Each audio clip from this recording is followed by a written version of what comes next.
Have you ever woken up feeling like your mind is trapped in a thick cloud? Do you struggle to think clearly in the mornings, even after a full night's sleep?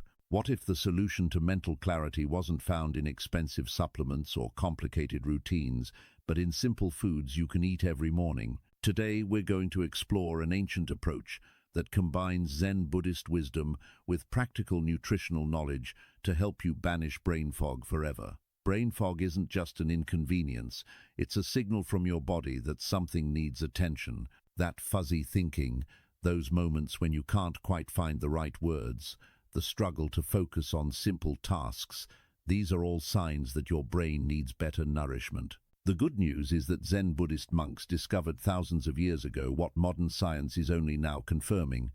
What we eat in the morning sets the tone for our entire day, especially our mental clarity. In Zen Buddhist tradition, the morning meal is considered sacred. It's not just about filling your stomach, it's about awakening your mind and preparing yourself for mindful living. These ancient practitioners understood that certain foods possess unique properties that can sharpen focus, enhance memory, and create a sense of mental lightness that carries you through the day. They didn't have laboratories or scientific equipment, yet their observations about food and mental clarity have stood the test of time. What makes this approach so powerful is its simplicity. We're not talking about rare ingredients or complicated recipes. The 4 morning foods we'll discuss today are accessible, affordable, and incredibly effective. Each one has been chosen based on both ancient Zen wisdom and modern nutritional science. Together, they form a powerful combination that can transform your mornings from foggy and frustrating to clear and energized. Think of your brain as a garden. Just as a garden needs the right soil, water, and sunlight to flourish, your brain needs specific nutrients to function at its best. When you provide these nutrients first thing in the morning, you're essentially watering your mental garden, allowing clarity and focus to bloom naturally throughout your day. This isn't about quick fixes or temporary energy spikes. It's about creating sustainable mental clarity that becomes your new normal. The Zen approach to eating is deeply intentional. It's not just about what you eat, but how you eat, when you eat, and the mindfulness you bring to each meal. When you combine this intentional approach with foods specifically chosen for mental clarity, something remarkable happens. You begin to notice sharper thinking, better memory, improved concentration, and a sense of mental ease that might have eluded you for years. We encourage you to watch this entire video because each food we discuss builds upon the others. Missing even one piece means you won't get the complete picture of how to achieve optimal mental clarity. These aren't just random suggestions, they're carefully selected foods that work synergistically to combat brain fog from multiple angles. If you're serious about thinking more clearly, remembering more easily, and feeling mentally sharp throughout your day, you need to understand all 4 foods and how they work together.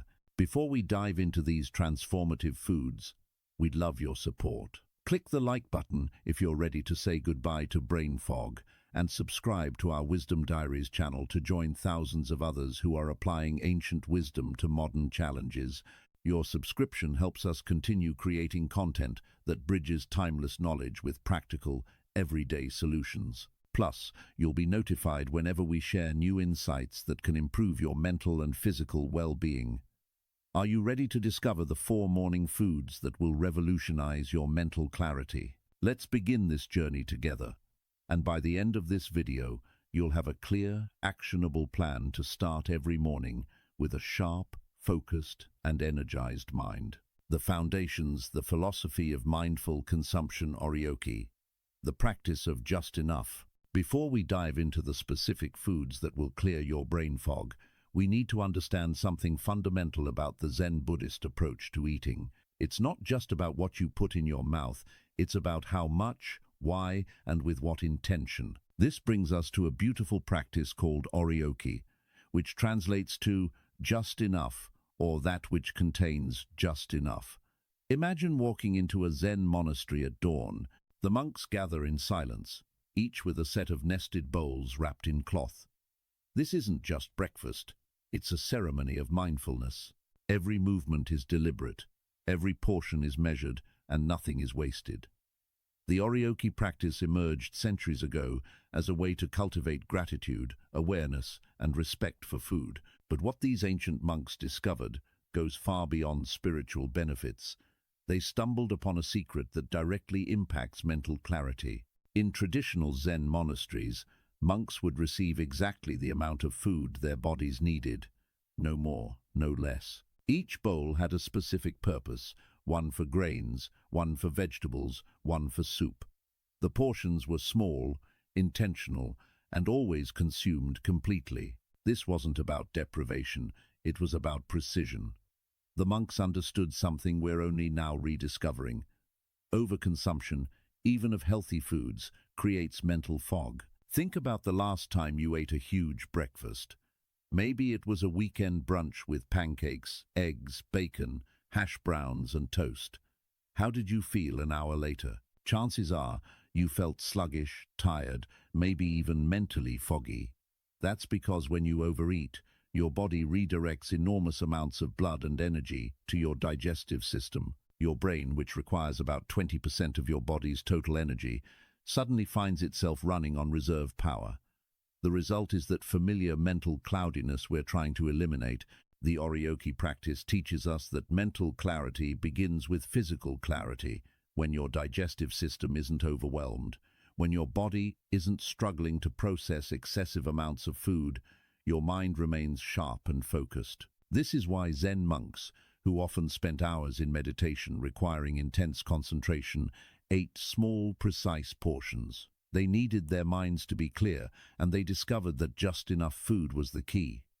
But overconsumption doesn't just affect you in the moment. When you regularly eat more than your body needs, especially in the morning, you create a pattern of mental clutter that extends throughout your day. Your body becomes accustomed to operating in survival mode, constantly processing excess, never quite catching up. This chronic state of digestive overwhelm translates directly into chronic mental fog. Your thoughts become slower, your memory less reliable, your focus more difficult to maintain. The beauty of the Oryoki principle is its simplicity. You don't need special equipment or complicated calculations. You simply need to become aware of what just enough feels like for your body. This means eating until you're satisfied, not stuffed. It means choosing quality over quantity. It means honoring your body's actual needs rather than your mind's endless desires. Now, let me introduce you to something that makes the Oryoki practice even more powerful: the three minds of Zen cooking. These aren't three different people, they're three mental attitudes that should guide both the preparation and consumption of food. Understanding these three minds will transform not just what you eat, but your entire relationship with food and mental clarity. The first is the magnanimous mind, or daishin. This is the mind of great generosity and openness. When you approach food with a magnanimous mind, you see it as a gift, an opportunity, a blessing. You're not stressed about what you're eating or anxious about portions. Instead, you're expansive, grateful, and present. This mental state actually affects how your body processes food. When you eat with gratitude and openness, your parasympathetic nervous system engages, your digestion improves, and nutrients are absorbed more efficiently. Your brain receives better fuel, and clarity naturally follows. The second is the joyful mind, or kishin. This is the mind that finds genuine pleasure and delight in simple things. When you eat with a joyful mind, even the most basic foods become satisfying. You're not eating out of stress, boredom, or compulsion. You're eating because nourishing your body brings you authentic happiness. This joy isn't superficial. It's rooted in the deep understanding that you're caring for yourself in a fundamental way. When your morning meal is approached with joy rather than obligation or mindless routine, something shifts in your brain chemistry. The foods you eat are processed differently, utilized more effectively, and contribute more significantly to mental clarity. The third is the nurturing mind, or roshin. This is the mind of a parent caring for a child, gentle, attentive, and loving. When you eat with a nurturing mind, you're not punishing your body with restrictive diets or overwhelming it with excessive indulgence. You're treating yourself with the care and consideration you deserve. You're asking, what does my body truly need right now? What will support my mental clarity and overall well-being? This nurturing approach removes the conflict and stress that so many people experience around food, and that stress is itself a major contributor to brain fog. When you combine the Orioki principle of just enough with these three minds, something remarkable happens. Food stops being a source of anxiety or mental clutter and becomes a tool for clarity and well-being. You begin to notice how different amounts of food affect your thinking. You start to recognize what your body actually needs versus what your conditioned habits demand. And most importantly, you create the mental foundation necessary to receive the full benefits of the 4 brain-clearing foods we'll discuss. Eihei Dogen's Tenzo Kyokun Deep Dive. To truly understand the Zen approach to food and mental clarity, we need to talk about one of the most influential figures in Zen history. Eihei Dogen. Born in Japan in 1200, Dogen was a philosopher, monk, and founder of the Soto school of Zen Buddhism. But what makes him particularly relevant to our discussion today is a text he wrote called the Tenzo Kyokun, or Instructions for the Cook. Now, you might be wondering why a 13th century text about monastery cooking matters to your modern struggle with brain fog. Here's why. Dogen understood something that neuroscience is only now confirming. The state of mind you bring to food preparation and consumption directly affects the food's impact on your consciousness. This isn't mysticism, it's measurable reality. Dogen wrote the Tenzo Kyokun after studying in China, where he observed how seriously Zen monasteries treated the role of the cook, known as the Tenzo. In these monasteries, the Tenzo wasn't just someone who prepared meals. This was one of the most respected positions, often held by senior monks with decades of practice. Dogen was initially surprised by this. Why would accomplished practitioners spend their time cooking instead of meditating? The answer changed his entire understanding of spiritual practice and, relevant to us today, the relationship between food and consciousness. In the Tenzo Kyokun, Dogen explains that preparing food is not separate from spiritual practice, it is spiritual practice. Every ingredient chosen, every knife cut made, every moment of cooking is an opportunity for complete presence and awareness. But here's where it gets really interesting for those of us dealing with brain fog.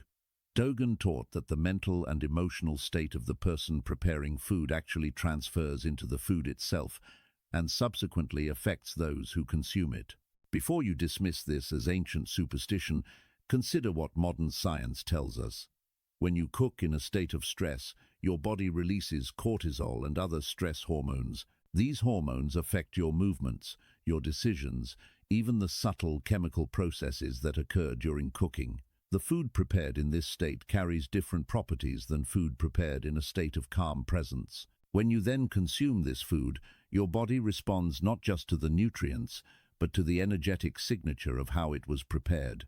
Dogen emphasized 3 key teachings that directly apply to achieving mental clarity through morning nutrition. First, he taught that you should handle each ingredient as if it were your own eyes. This means treating food with utmost care and respect, recognizing its value and potential. When you approach your morning foods with this level of reverence, you naturally become more selective, more intentional, and more present. This presence alone begins to clear mental fog before you even take your first bite. Second, Dogen instructed that cooking should be done with the whole heart and mind, not as a chore or obligation, but as a complete practice deserving full attention. In our modern context, this means that even if you're simply preparing a quick breakfast, those few minutes should receive your complete focus, not scrolling through your phone, not worrying about the day ahead, but fully present with the act of nourishing yourself. This practice of presence in the morning sets a pattern for mental clarity that extends throughout your day. Third, and perhaps most importantly for our discussion, Dogen taught that the spiritual state of the person is directly affected by the preparation and consumption of food. He wrote that careless, mindless eating creates a careless, mindless state of being, while intentional, aware eating cultivates intentional, aware consciousness. This is the heart of why Zen wisdom is so relevant to brain fog. Your mental clarity isn't just affected by what you eat, it's shaped by how you relate to food entirely. Let's bring this 800-year-old wisdom into practical modern application. When you wake up tomorrow morning, before you reach for any food, take just 30 seconds to center yourself. 3 deep breaths, a moment of gratitude, a simple acknowledgement that you're about to nourish your body and mind. This small act, rooted in Dogen's teachings, fundamentally changes your physiological state. Your stress hormones decrease, your parasympathetic nervous system engages, and your body becomes optimally prepared to receive and utilize nutrients. As you prepare your morning foods, which we'll detail shortly, approach each step with intention. If you're brewing tea, notice the water, the steam, the aroma. If you're preparing oats, feel the texture, observe the transformation as they cook. This isn't adding time to your routine, it's adding presence. And that presence is what allows the foods to have their full brain-clearing effect.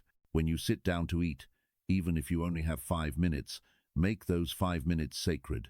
Dogen would say that eating in rushed distraction is like throwing precious jewels into mud. Your brain-clearing foods are those jewels. Give them the attention they deserve, and they'll reward you with the clarity you seek. If you're finding this approach resonates with you, and you want to learn more about applying ancient wisdom to modern challenges, subscribe to our channel. We regularly share insights that bridge timeless knowledge with practical solutions for everyday life. The foundation is now set. You understand the principle of just enough, the 3 minds of Zen cooking, and Dogen's profound teachings on food and consciousness. With this philosophical framework in place, let's turn to the science that explains exactly why these principles work. The 4 foods. Food 1. Blueberries, the brain berries, the science block. Let's begin with a food so powerful for brain health that neuroscientists sometimes call it brain berries. We're talking about blueberries, and the science behind their cognitive benefits is nothing short of remarkable. These small, unassuming fruits contain compounds that can literally change how your brain functions within hours of consumption. The secret lies in a group of compounds called anthocyanins. These are the pigments that give blueberries their deep blue-purple color, but their role goes far beyond aesthetics. Anthocyanins are powerful antioxidants with a unique molecular structure that allows them to do something most other plant compounds cannot. They can cross the blood-brain barrier and directly interact with brain tissue. Remember when we discussed the blood-brain barrier as an exclusive nightclub with selective bouncers? Most molecules are too large or chemically incompatible to get through. But anthocyanins have a specific molecular size and structure that allows them VIP access directly into your brain. Once inside, they get to work immediately, protecting neurons from oxidative stress and inflammation. A groundbreaking study published in the American Journal of Clinical Nutrition tracked adults who consumed blueberries daily for 12 weeks. The results were impressive. Participants showed significant improvements in memory performance, executive function, and processing speed compared to the control group. But here's what makes this particularly relevant to brain fog. The benefits appeared within just 2 hours of consumption and continued building with consistent daily intake. The mechanism is fascinating. When anthocyanins enter your brain tissue, they accumulate in regions critical for learning and memory, particularly the hippocampus and the prefrontal cortex. In these areas, they enhance cerebral blood flow, meaning more oxygen and nutrients reach your brain cells. Think of it as clearing congestion on a highway. When blood flows freely to your brain, information processing speeds up, thoughts become clearer, and that foggy feeling dissipates. But anthocyanins do more than just improve blood flow. They directly protect the membranes of your neurons, the electrical wiring of your brain. These membranes are constantly under attack from free radicals, unstable molecules that damage cellular structures. This oxidative stress is one of the primary causes of cognitive decline and daily brain fog. Anthocyanins neutralize these free radicals before they can cause damage, essentially providing your brain cells with a protective shield. Research from Tufts University demonstrated that blueberries have the highest antioxidant capacity of any commonly consumed fruit. When researchers measured the oxygen radical absorbance capacity, or ORAC score, of various foods, blueberries topped the list. This isn't just academic trivia, It means that gram for gram, blueberries provide more protection against the oxidative stress that clouds your thinking than almost any other food you could choose. Now, let's talk specifics about dosage and timing, because this matters enormously. Studies showing cognitive benefits typically used between half a cup to 1 cup of blueberries daily, but timing is crucial. When you consume blueberries in the morning, you're providing your brain with protective compounds right when cortisol levels are naturally higher and oxidative stress is accumulating. You're essentially giving your brain armor before it goes into battle with the day's demands. The anthocyanins from morning blueberry consumption reach peak concentration in your bloodstream within 1 to 2 hours. This means if you eat blueberries at 7 in the morning, by 8 or 9, when you're tackling your most demanding cognitive tasks, your brain has maximum protection and support. This timing creates a foundation of mental clarity that sustains throughout your morning and into the afternoon. Fresh versus frozen is a common question, and here's the good news. Frozen blueberries retain virtually all their anthocyanin content. In fact, some research suggests freezing may even make certain antioxidants more bioavailable by breaking down cell walls. This means you don't need to worry about seasonality or expense. A bag of frozen organic blueberries provides the same brain-clearing benefits as fresh ones. The Zen block. In Zen philosophy, there's a principle called nature's purity. The understanding that foods closest to their natural state carry the most vital energy and beneficial properties. Blueberries embody this principle perfectly. They require no processing, no refinement, no human intervention to be complete and nourishing. You pick them, wash them, and eat them. This simplicity isn't just convenient, it's philosophically significant. Zen teachers often spoke about the perfection of small, complete things. A single berry contains everything it needs to be exactly what it is. There's a teaching embedded in this completeness. When you eat blueberries mindfully, you're consuming something that asks nothing of you except presence and appreciation. Unlike processed foods that demand your body work to extract any nutrition from layers of additives and modifications, blueberries offer their benefits freely and completely. There's also deep symbolism in choosing between wild and cultivated blueberries. Wild blueberries, smaller and more intense in flavor, represent food in its most authentic form. They grow without human planning, following nature's wisdom. Cultivated blueberries, larger and more uniform, represent human partnership with nature. Neither is wrong, but choosing with intention matters. When you select wild blueberries, you're honoring the principle that nature knows best. These berries contain higher concentrations of anthocyanins because they developed in harsher conditions, requiring more protective compounds. When you choose cultivated organic blueberries, you're honoring sustainable human agriculture and accessibility. The key is making the choice consciously, understanding what each option represents, rather than grabbing whatever is convenient without thought. Seasonal eating is another Zen principle that applies beautifully to blueberries. In traditional Zen communities, food was eaten according to season, not just for practical reasons, but because aligning your diet with natural cycles was believed to align your consciousness with the rhythms of existence. When blueberries are in season in your region, their vital energy is at its peak. Your body, living in the same seasonal cycle, is naturally prepared to receive and utilize this energy. But here's where ancient wisdom meets modern reality. Frozen blueberries allow us to maintain this nourishment year-round. The Zen approach isn't rigid or dogmatic. It's about making the wisest choice available in your circumstances. If fresh, local, seasonal blueberries are available, wonderful. If frozen organic berries from another region are your option, that's equally valid. The intention and presence you bring to consumption matters more than perfect adherence to seasonal ideals. Preparation as meditation is central to incorporating blueberries into your morning routine. Washing blueberries becomes an opportunity for mindfulness. Feel the water, observe each berry, notice the slight resistance as you gently rinse them. This isn't wasting time, it's training your mind to be present, which itself reduces the mental clutter that contributes to brain fog. When you eat blueberries, do so slowly. Place one berry in your mouth and pause before chewing. Notice the smooth skin, the slight give as you bite down, the burst of flavor, the texture of the flesh and tiny seeds. This isn't elaborate ceremony. It's simply being fully present with the experience of nourishment. This presence activates your parasympathetic nervous system, optimizes digestion, and allows your body to fully receive the cognitive benefits these berries offer. The practice block. Now let's get practical.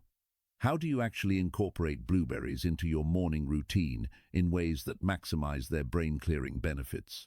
I'll share 3 simple approaches that work regardless of your schedule or cooking skills. The first method is the direct approach, plain blueberries as part of your breakfast. This might seem too simple to be effective, but simplicity is the point. Take a ½ cup to 1 cup of blueberries, fresh or frozen, and eat them alongside or before your other breakfast foods. If using frozen berries, you can eat them still frozen for a refreshing ice cream-like texture, or let them thaw for 5 minutes. The key is consuming them in the morning, ideally within an hour of waking, to provide your brain with those protective anthocyanins when they're most needed. The second method is the blueberry smoothie bowl. This is where blueberries become the foundation of your entire breakfast. In a blender, combine 1 cup of frozen blueberries, half a banana for natural sweetness and texture, a handful of spinach for additional nutrients without affecting flavor, and just enough liquid to blend smoothly. You can use water, unsweetened almond milk, or green tea for extra cognitive benefits. Blend until smooth but thick, pour into a bowl, and eat with a spoon. This method gives you a larger volume of food without excess calories, keeping you satisfied while delivering maximum anthocyanin content. The third method is overnight oats with blueberries. Before bed, combine ½ cup of rolled oats, 3/4 cup of liquid, a 1/4 cup of blueberries, and optional additions like chia seeds or a small amount of nuts. Mix in a jar, refrigerate overnight, and in the morning you have a ready-to-eat breakfast. The oats provide sustained glucose release, preventing blood sugar crashes, while the blueberries deliver those crucial anthocyanins. If you make this with frozen blueberries, they'll naturally thaw overnight and create a beautiful purple color throughout the oats. Optimal serving size matters for getting real cognitive benefits. Research suggests that ½ cup, about 75 grams, is the minimum effective dose for noticeable improvements in mental clarity. 1 cup, or about 150 grams, appears to be the optimal amount for maximum benefit without diminishing returns. More isn't necessarily better. Remember the Zen principle of just enough. A cup of blueberries provides powerful brain support without overwhelming your digestive system or your morning routine. Pairing strategies can enhance the benefits even further. Blueberries pair exceptionally well with foods containing healthy fats, like the walnuts we'll discuss next, because anthocyanins are better absorbed when consumed with fat. They also complement protein sources beautifully, and the combination of antioxidants plus protein provides both immediate mental clarity and sustained cognitive function throughout your morning. Here's a common mistake to avoid: adding refined sugar to your blueberries. Whether it's honey, maple syrup, or regular sugar, adding sweeteners defeats much of the purpose. Blueberries are naturally sweet enough, and their slight tartness is actually part of what makes them effective. That tartness comes from beneficial compounds that support brain health. When you mask it with added sugar, you create the blood sugar spike and crash we're trying to avoid. Let your taste buds adapt to the natural flavor of blueberries. Within a week, you'll find them perfectly satisfying without any additions. Storage wisdom is simple but important. Fresh blueberries should be stored unwashed in the refrigerator and washed only just before eating. Moisture accelerates spoilage, so keeping them dry until consumption extends their freshness significantly. Frozen blueberries should remain frozen until use and shouldn't be repeatedly thawed and refrozen, as this degrades both texture and nutrient content. When sourcing blueberries, organic is worth prioritizing. Conventionally grown blueberries consistently appear on lists of fruits with high pesticide residues. Since you're consuming these daily for brain health, minimizing pesticide exposure is wise. If organic isn't accessible or affordable, don't let that stop you. Thoroughly washing conventional blueberries still provides significant benefits, and the anthocyanins they contain offer brain protection that likely outweighs the pesticide concerns. Blueberries are your first powerful tool against brain fog. They cross the blood-brain barrier, reduce neuroinflammation, enhance cerebral blood flow, and protect your neurons from oxidative damage. Combined with the Zen principles of mindful consumption and the practical strategies we've covered, this simple fruit becomes a cornerstone of mental clarity.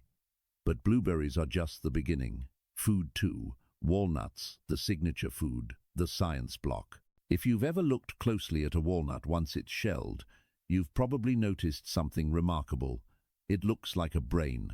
The two hemispheres, the wrinkled surface, the division down the middle, the resemblance is uncanny. Ancient healers believed this was nature's signature, a sign indicating what the food was meant to heal.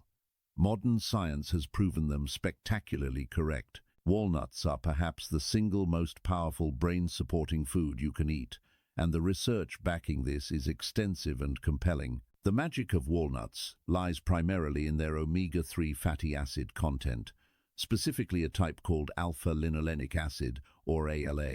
While fish get more attention for omega-3s, walnuts are the richest plant-based source available. But before we go further, let's clarify something important about omega-3s, because not all of them function the same way. There are three main types of omega-3 fatty acids: ALA, EPA, and DHA.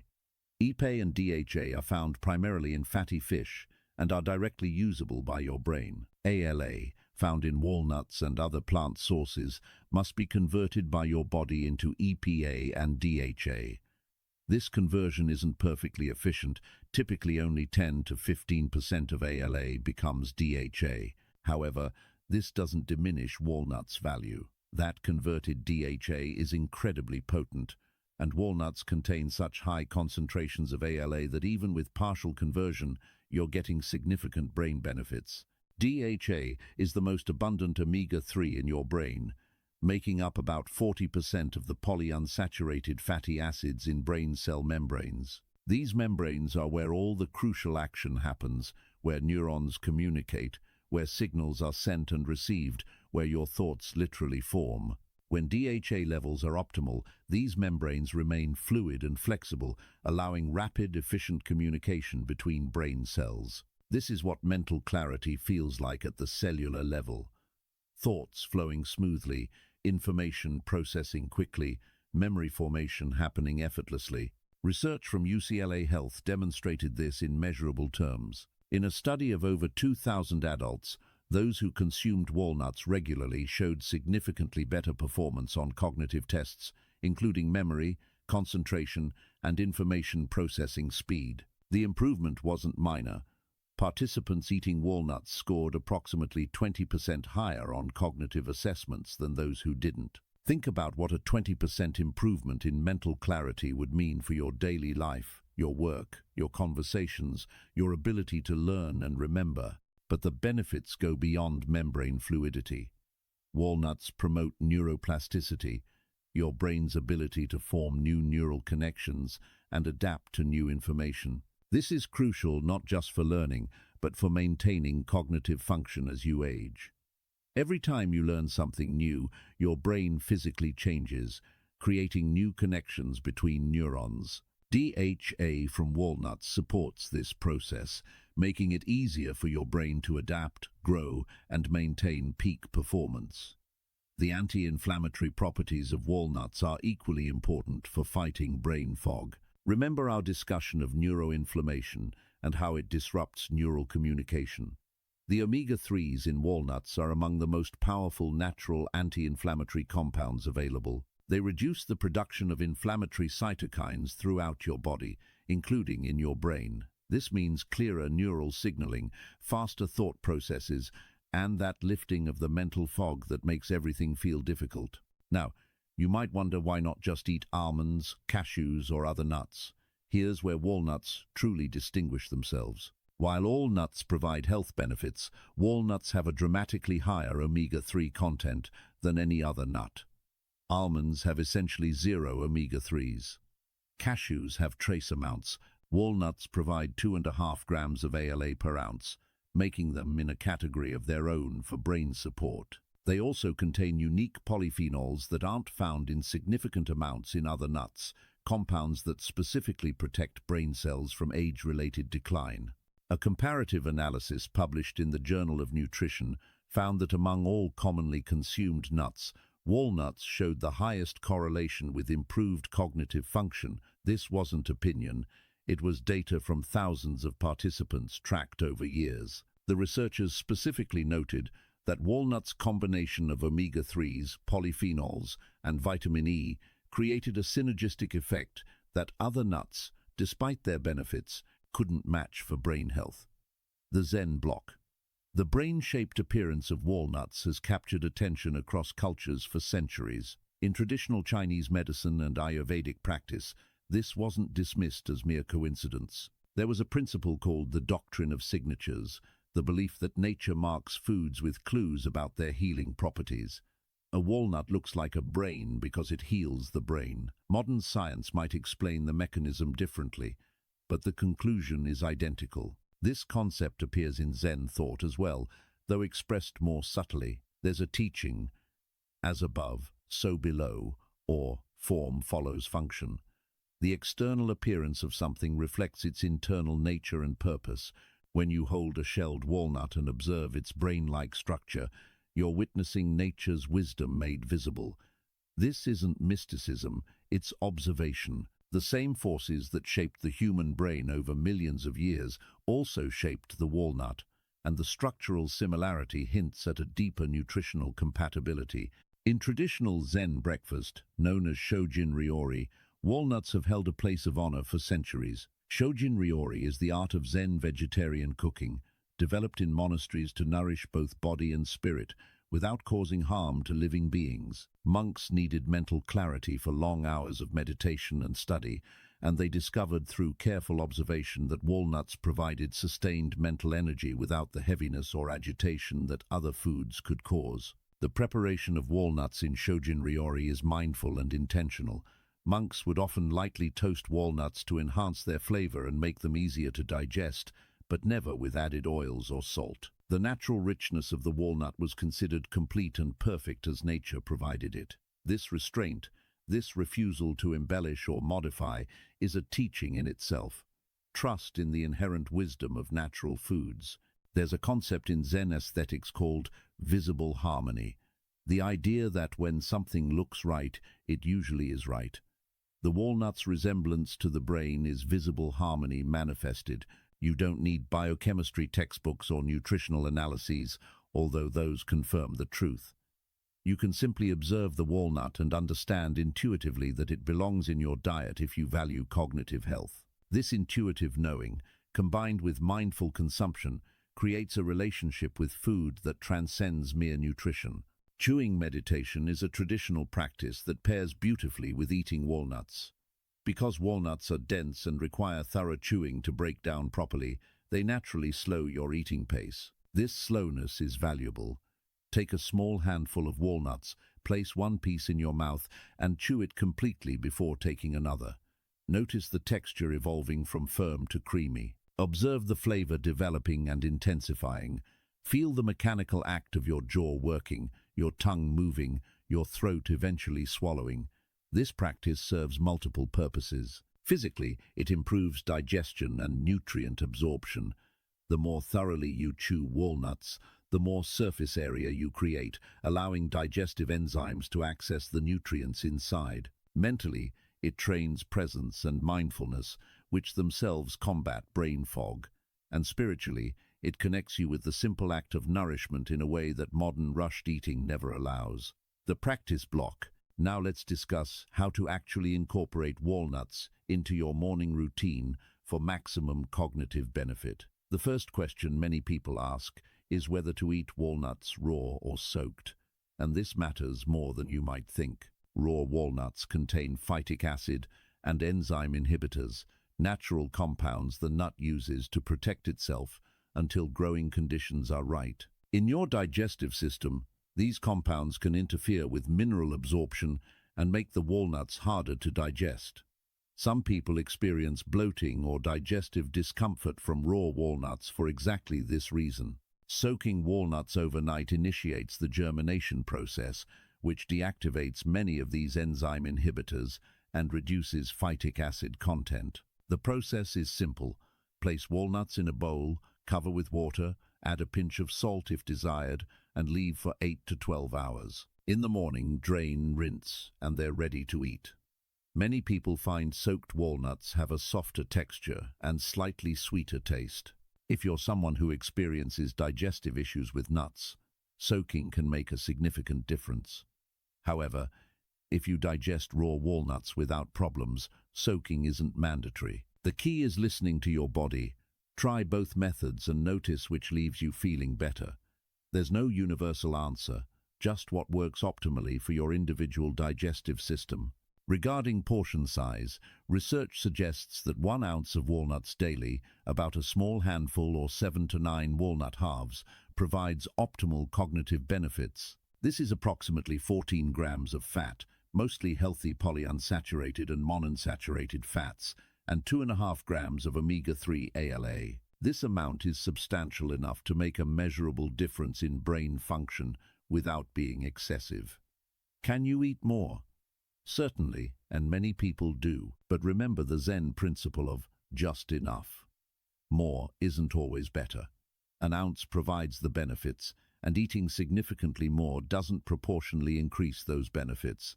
It does, however, add calories and can potentially cause digestive discomfort. Find the amount that makes you feel good and stick with it consistently. Combinations that enhance absorption are worth considering. Walnuts pair exceptionally well with the blueberries we discussed earlier. The healthy fats in walnuts help your body absorb the anthocyanins from blueberries more effectively. Together, they create a synergistic effect where the whole is greater than the sum of parts. You could easily make a morning routine of 1 cup of blueberries and 1 ounce of walnuts, and you'd be providing your brain with extraordinary support. Walnuts also combine beautifully with oats.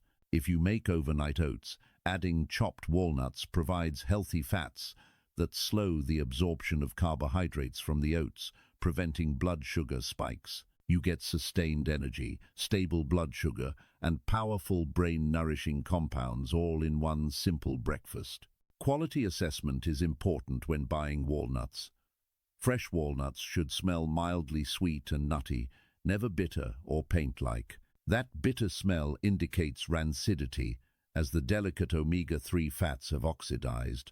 Rancid walnuts lose their brain-boosting properties and can actually create oxidative stress, the opposite of what we want. Always smell walnuts before purchasing if buying in bulk, and store them properly at home. Speaking of storage, walnuts should always be kept in an airtight container in the refrigerator or freezer. The omega-3 fats that make them so beneficial also make them prone to oxidation when exposed to air, light, and heat. Refrigerated, walnuts stay fresh for several months. Frozen, they last up to a year without losing nutritional value. Never leave walnuts sitting in a warm pantry for weeks. You'll lose the very compounds you're trying to obtain.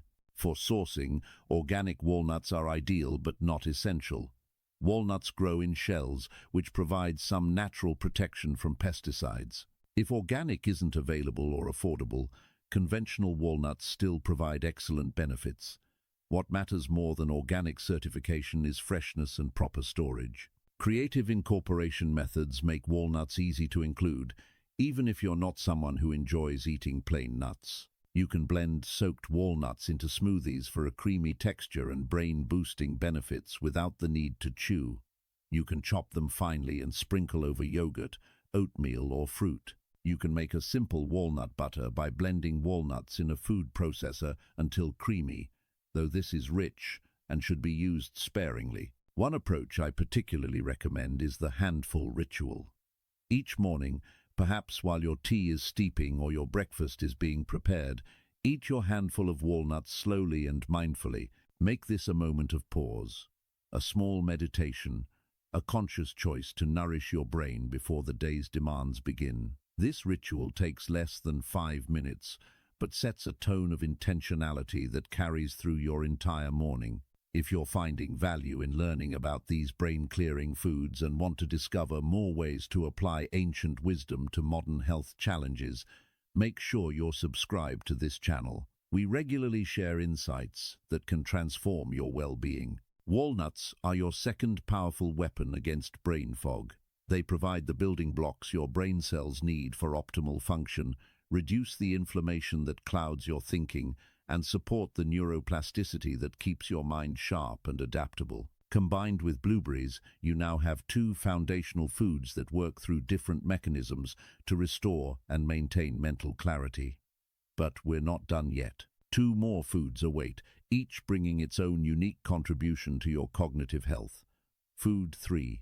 Green tea, the monk's elixir, the science block. For over 1,000 years, Zen monks have relied on a particular beverage to maintain mental clarity during long hours of meditation. That beverage is green tea, and modern neuroscience has revealed why it's so remarkably effective for sustaining focus without the jittery anxiety that coffee often produces.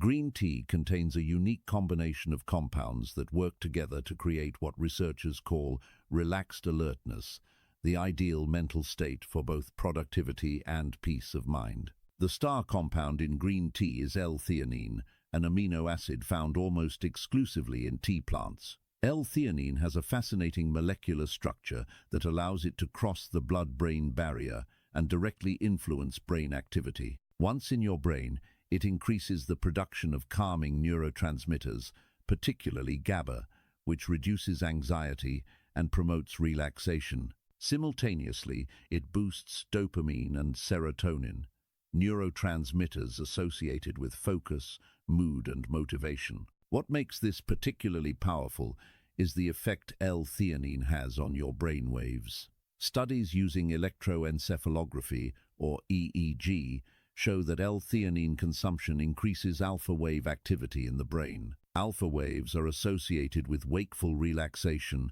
the mental state you experience when you're alert but not stressed, focused but not tense. This is the brain state that meditation aims to achieve, and green tea naturally promotes it within 30 to 40 minutes of consumption. But green tea doesn't just relax you, it also contains caffeine, typically about 30 to 50 milligrams per cup compared to coffee's 90 to 100 milligrams. On its own, caffeine blocks adenosine receptors in your brain, preventing the buildup of this sleep-promoting chemical and keeping you alert. The problem with caffeine alone is that it can cause jitteriness, anxiety, and the dreaded afternoon crash when its effects wear off. This is where the magic happens. L-theanine and caffeine together create a synergistic effect that's greater than either compound alone. Research published in Nutritional Neuroscience demonstrated that the combination improves attention, focus, and accuracy on cognitive tasks more effectively than either caffeine or L-theanine individually. The L-theanine smooths out caffeine's rough edges, eliminating jitters while preserving alertness. The caffeine enhances L-theanine's focus-promoting effects while preventing excessive sedation. The golden ratio appears to be roughly 2 parts L-theanine to 1 part caffeine, which is naturally present in quality green tea. This ratio provides clean, sustained mental clarity for 4 to 6 hours without the spike and crash pattern of coffee. You get alert without being wired, focused without being rigid, energized without being anxious. For someone struggling with brain fog, this balanced stimulation is transformative. Beyond L-theanine and caffeine, green tea contains powerful antioxidants called catechins, particularly epigallocatechin gallate, or EGCG. This compound is one of the most potent neuroprotective substances yet discovered. EGCG crosses the blood-brain barrier and accumulates in brain tissue, where it protects neurons from oxidative damage, reduces neuroinflammation, and may even promote the growth of new brain cells through neurogenesis. Studies have shown that EGCG can enhance memory formation and protect against age-related cognitive decline. It works by reducing the oxidative stress and inflammation we discussed earlier as primary causes of brain fog. When you drink green tea regularly, you're not just treating symptoms, you're addressing root causes of mental cloudiness at the cellular level. Now, You might wonder about the difference between matcha and regular brewed green tea, or sencha. Both come from the same plant, Camellia sinensis, but they're processed differently and offer distinct benefits. Sencha is made from whole leaves that are steeped in water, then removed. You consume the water infusion, but not the leaves themselves. Matcha is made from shade-grown tea leaves that are ground into a fine powder. When you drink matcha, you consume the entire leaf, getting every compound it contains. This makes matcha significantly more potent.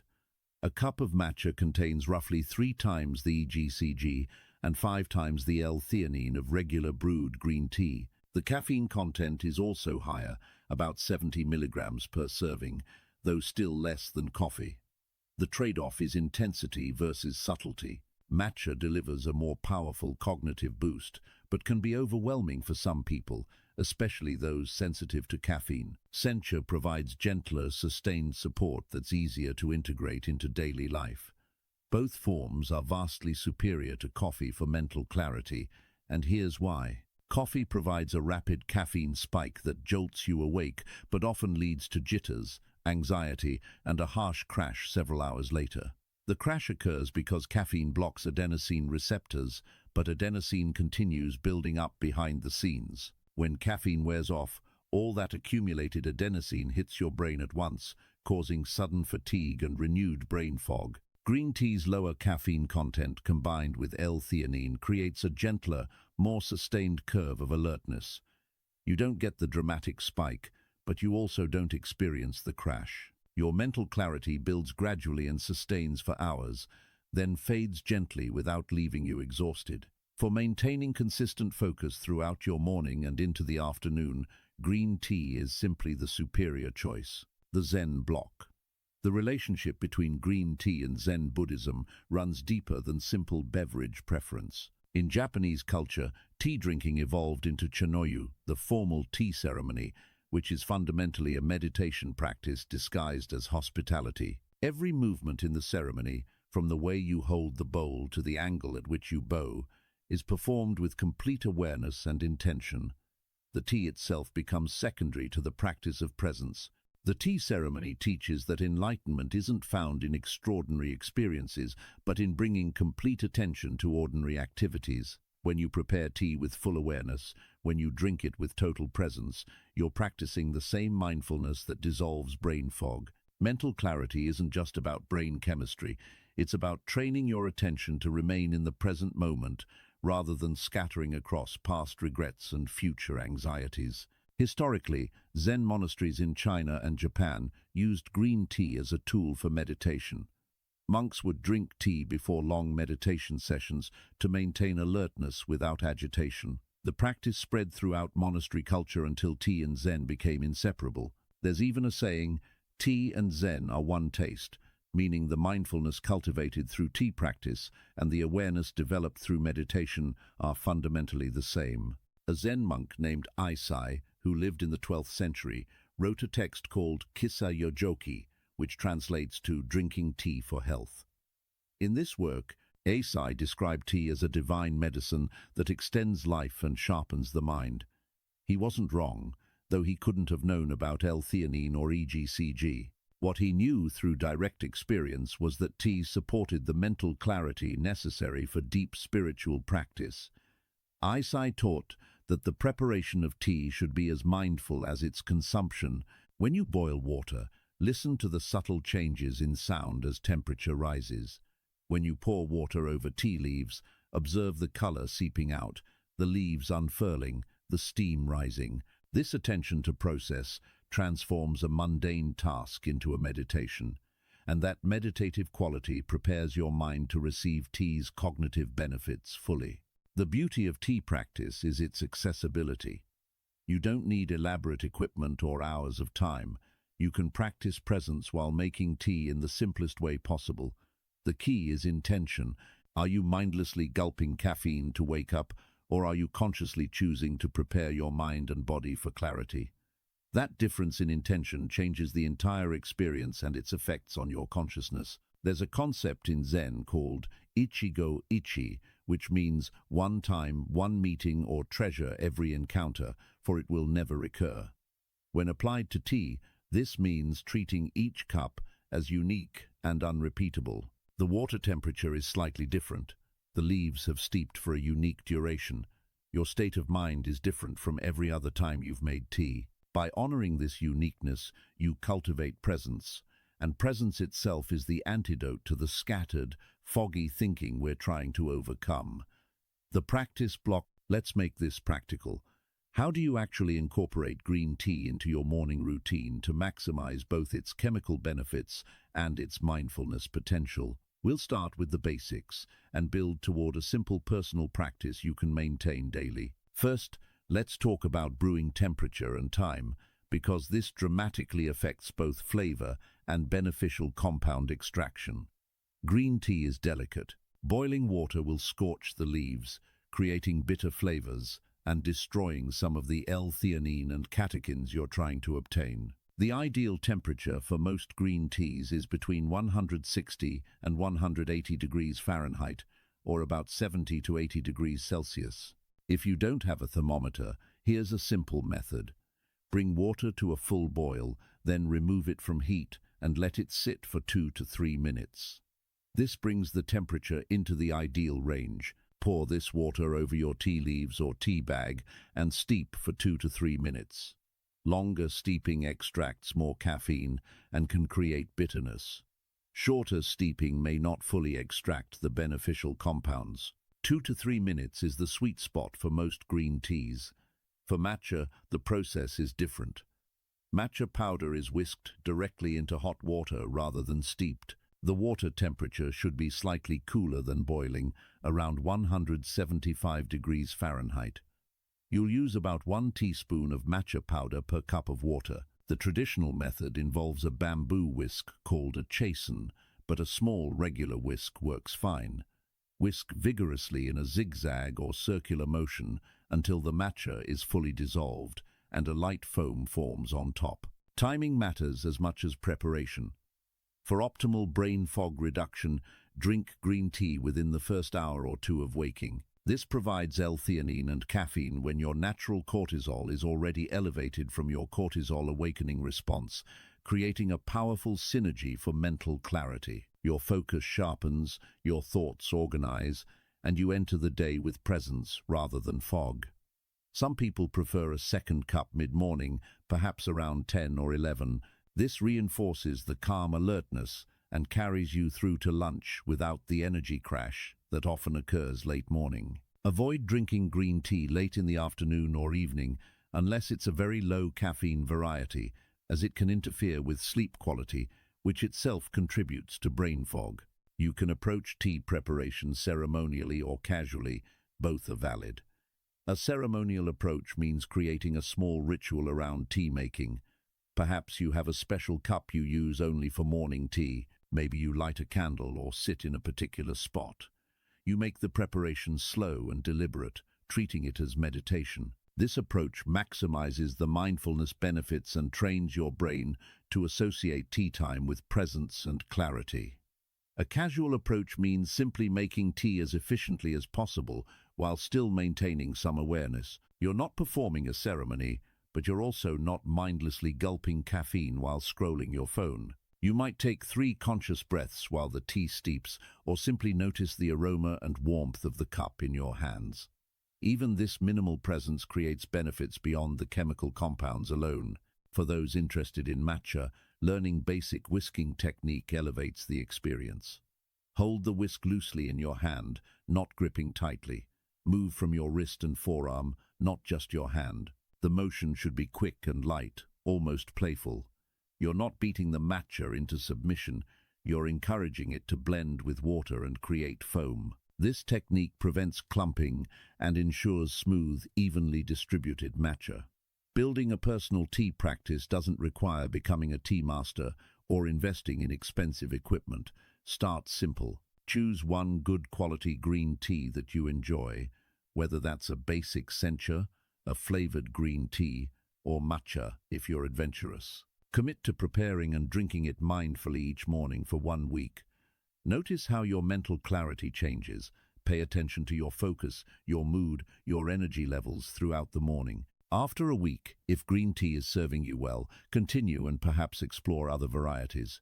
Try different types of sencha, experiment with matcha, discover Chinese green teas like dragonwell or gunpowder. Each variety has subtle differences in flavor and effects. Finding the ones that resonate with you makes the practice sustainable and enjoyable rather than a chore. Quality matters with tea. Cheap tea bags often contain low-grade tea dust and stems rather than whole leaves, and they may have been sitting in warehouses for months or years, losing freshness and potency. Invest in loose-leaf tea from reputable sources, or if using tea bags, choose brands known for quality. Organic is preferable to minimize pesticide exposure, especially since you may be drinking this daily. Storage is simple but important. Keep tea in an airtight container away from light, heat, and moisture. Tea absorbs odors easily, so don't store it near strongly scented items. Properly stored, green tea stays fresh for about 6 months to a year, though it's best consumed within a few months of purchase for optimal flavor and benefits. Green tea is your third powerful tool for mental clarity. It provides L-theanine for calm focus, caffeine for alertness, and EGCG for neuroprotection, all while teaching mindfulness through its preparation and consumption. Combined with blueberries and walnuts, you now have 3 foods working synergistically to clear brain fog from multiple angles. But there's one more food to discover, one that works through the gut-brain axis we discussed earlier to create clarity from the inside out. Food 4. Fermented foods, the living medicine, the science block. We've arrived at perhaps the most fascinating food category for brain health. Fermented foods. These are foods transformed by beneficial bacteria, fungi, or yeasts through controlled decomposition. This might sound unappetizing until you realize that some of humanity's most cherished foods are fermented. Yogurt, cheese, sourdough bread, kimchi, sauerkraut, and in traditional Japanese cuisine, miso, tempeh, and natto. These living foods contain billions of beneficial microorganisms that directly influence your brain function through the gut-brain axis. Remember our earlier discussion about the microbiome and how gut bacteria communicate with your brain?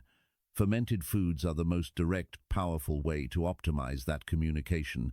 When you consume fermented foods, you're ingesting specific strains of probiotics, beneficial bacteria that colonize your gut and shift your microbiome composition towards species that support cognitive function. Not all probiotics are equal. Specific strains have been researched for their cognitive effects. Lactobacillus plantarum, found in fermented vegetables and some dairy products, has been shown to reduce anxiety and improve memory. Bifidobacterium longum decreases stress and enhances cognitive performance under pressure. Lactobacillus helveticus, common in fermented dairy, reduces cortisol levels and improves mood. When you eat traditional fermented foods, you're often getting a diverse mixture of these beneficial strains. Recent research published in Nature Communications revealed something remarkable. The gut microbiome can directly influence neuroinflammation. In the study, participants who consumed fermented foods daily for 10 weeks showed significant reductions in inflammatory markers throughout their bodies, including markers associated with brain inflammation. This wasn't subtle. The reductions were substantial enough to potentially translate into noticeable improvements in mental clarity and cognitive function. The mechanism involves short-chain fatty acids, or SCFAs, which are produced when beneficial gut bacteria ferment fiber. The 3 main SCFAs are acetate, propionate, and butyrate, and they have profound effects on brain health. Butyrate, in particular, can cross the blood-brain barrier and acts as fuel for brain cells, while also reducing neuroinflammation. It strengthens the integrity of both the gut lining and the blood-brain barrier, creating a protective effect that keeps inflammatory molecules out of brain tissue. Think of SCFAs as messages sent from your gut bacteria to your brain saying, "All is well, maintain optimal function." When these messages are strong and consistent, your brain operates clearly. When they're weak or absent due to poor microbiome health, your brain receives distress signals that manifest as fog, fatigue, and poor focus. Fermentation also enhances nutrient bioavailability, meaning it makes vitamins and minerals easier for your body to absorb. For example, the fermentation process breaks down phytic acid in soybeans, making the iron, zinc, and calcium in tempeh much more absorbable than in unfermented tofu. Fermented foods also synthesize new nutrients, particularly B vitamins essential for brain function. Some fermented foods contain vitamin B12, which is otherwise difficult to obtain from plant sources. Let's compare three traditional Japanese fermented foods commonly eaten at breakfast: miso, tempeh, and natto. Miso is a paste made from fermented soybeans, often with added grains like rice or barley. It's rich in probiotics, particularly varieties of Aspergillus oryzae, a beneficial fungus. Miso provides umami flavor, protein, and various minerals. A bowl of miso soup in the morning delivers warmth, hydration, and billions of beneficial microorganisms to your gut. Tempeh is made from whole fermented soybeans formed into a firm cake. Unlike tofu, which removes the fiber and much of the nutrients from soybeans, tempeh retains everything and adds the benefits of fermentation. It's particularly high in protein, making it excellent for sustained energy and stable blood sugar. The fermentation creates a nutty flavor and makes tempeh easier to digest than unfermented soy products. Natto is perhaps the most potent, but also the most challenging for Western palates. It's made from soybeans fermented with Bacillus subtilis, creating a sticky, stringy texture and strong smell that many find off-putting initially. However, natto is extraordinarily rich in vitamin K2, important for brain health, and contains nattokinase, an enzyme with potential cardiovascular benefits. Many long-lived Japanese people credit natto as part of their health regimen. The diversity of beneficial bacteria in fermented foods is key. Different fermented foods contain different bacterial strains, and variety in your microbiome is associated with better health outcomes, including cognitive function. By rotating through different fermented foods, you're essentially planting a diverse garden in your gut, and that diversity translates to more robust brain support. The Zen block. In traditional Zen monasteries, breakfast almost always included miso soup. This wasn't arbitrary or merely cultural. It was based on generations of observation about what foods supported sustained mental clarity for meditation and study. The monks understood something profound. Morning nourishment should include living food, food that contains active beneficial organisms. The concept of living food in Buddhist philosophy extends beyond mere nutrition. It represents food that continues to change, grow, and transform, even after harvest. Fermented foods are alive in a literal sense, containing active cultures of bacteria and yeasts. When you consume living food, you're bringing vitality into your body, not just calories or nutrients, but actual life force. There's beautiful symbolism in fermentation as a spiritual metaphor. Raw soybeans are hard, difficult to digest, and limited in their nutritional availability. Through fermentation, they transform into something more digestible, more nutritious, and more beneficial. This transformation mirrors the spiritual journey Zen practitioners undertake. Through practice, patience, and the right conditions, something rough and unrefined becomes clarified and elevated. Fermentation requires patience and trust in process. You can't rush it. You must create the right conditions, introduce the right cultures, then wait while invisible microorganisms do their work. This teaching about patience applies to mental clarity as well. You cannot force your mind to be clear through sheer willpower. You must create the right conditions through proper nutrition, adequate sleep, stress management, and mindfulness practice, then trust the process of transformation. The fermentation process also teaches honor for the invisible. We cannot see the bacteria and yeasts working to transform food, yet we trust in their activity and benefit from their labor. Similarly, much of what creates mental clarity happens beneath conscious awareness. Neurotransmitters being synthesized, inflammation being reduced, neural connections being formed, all of this occurs invisibly. By honoring fermented foods, we honor the invisible processes that sustain our health and consciousness. In Zen monasteries, preparing miso soup is often done with ceremony and care. The miso paste is dissolved gently into warm broth, never boiled, because excessive heat kills the beneficial bacteria. This mindful attention to temperature preserves the living quality of the food. The practice of preparation itself becomes meditation, another opportunity to cultivate presence. The practice block. Let's make this practical and accessible. How do you incorporate fermented foods into your morning routine without completely overhauling your diet or spending hours in the kitchen? I'll share the simplest, most effective approaches. The easiest starting point is miso soup. Here's a basic morning miso soup you can prepare in less than 5 minutes.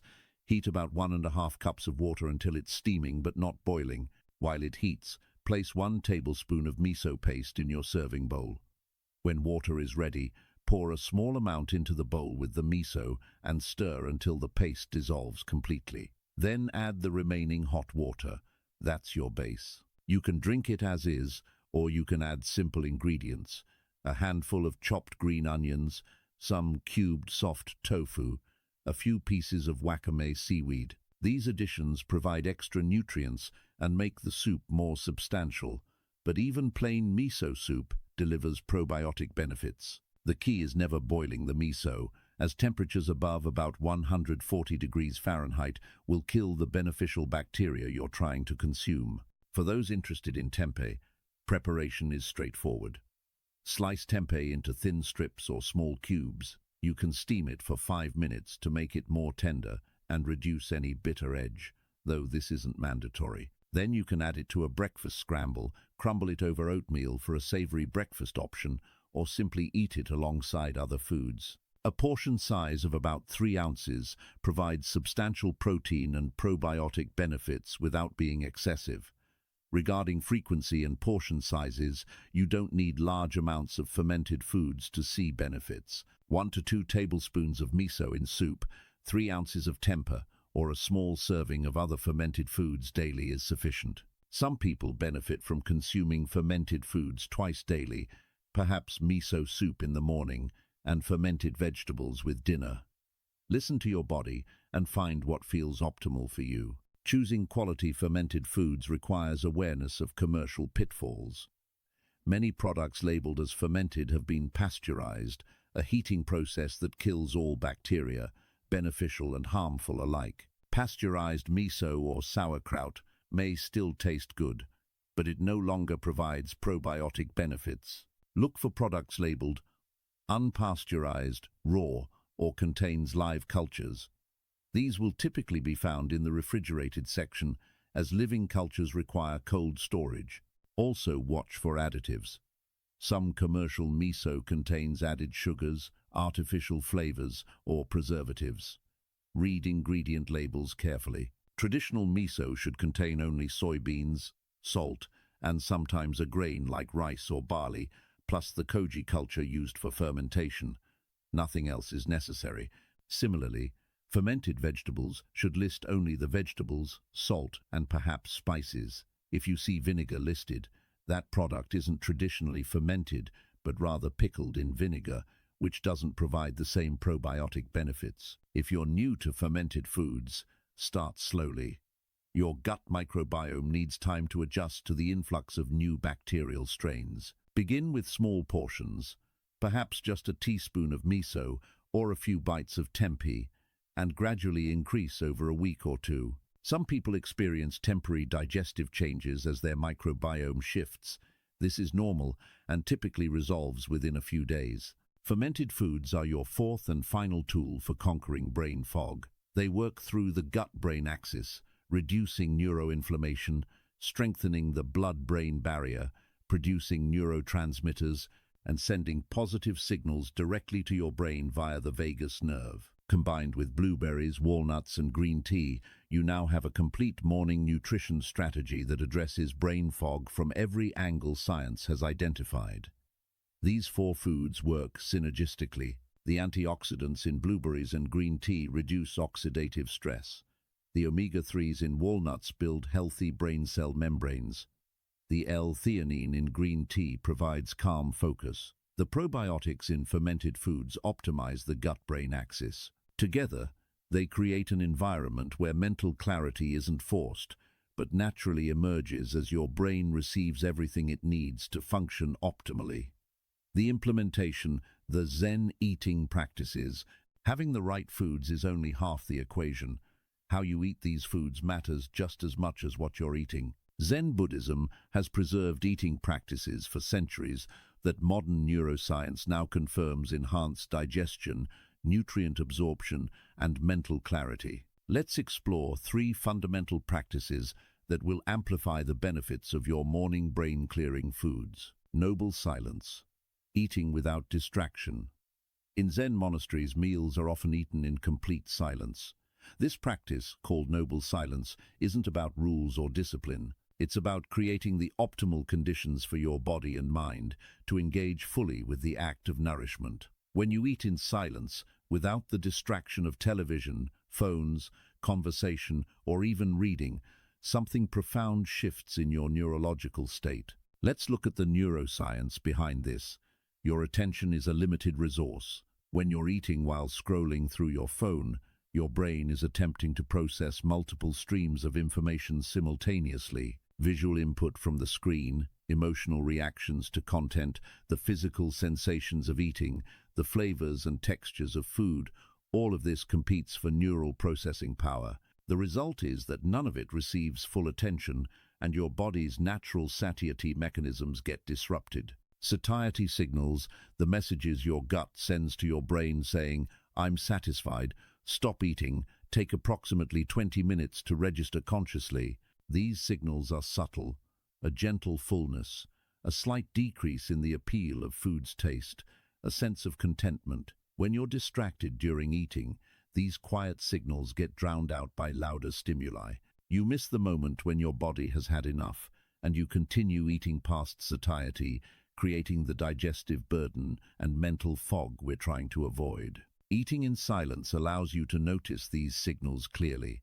You become aware of the exact moment when food stops being intensely pleasurable and starts being merely pleasant. That shift is your body telling you it has received sufficient nutrition. By honoring this signal, you practice the Zen principle of just enough, and your digestive system operates efficiently rather than struggling with excess.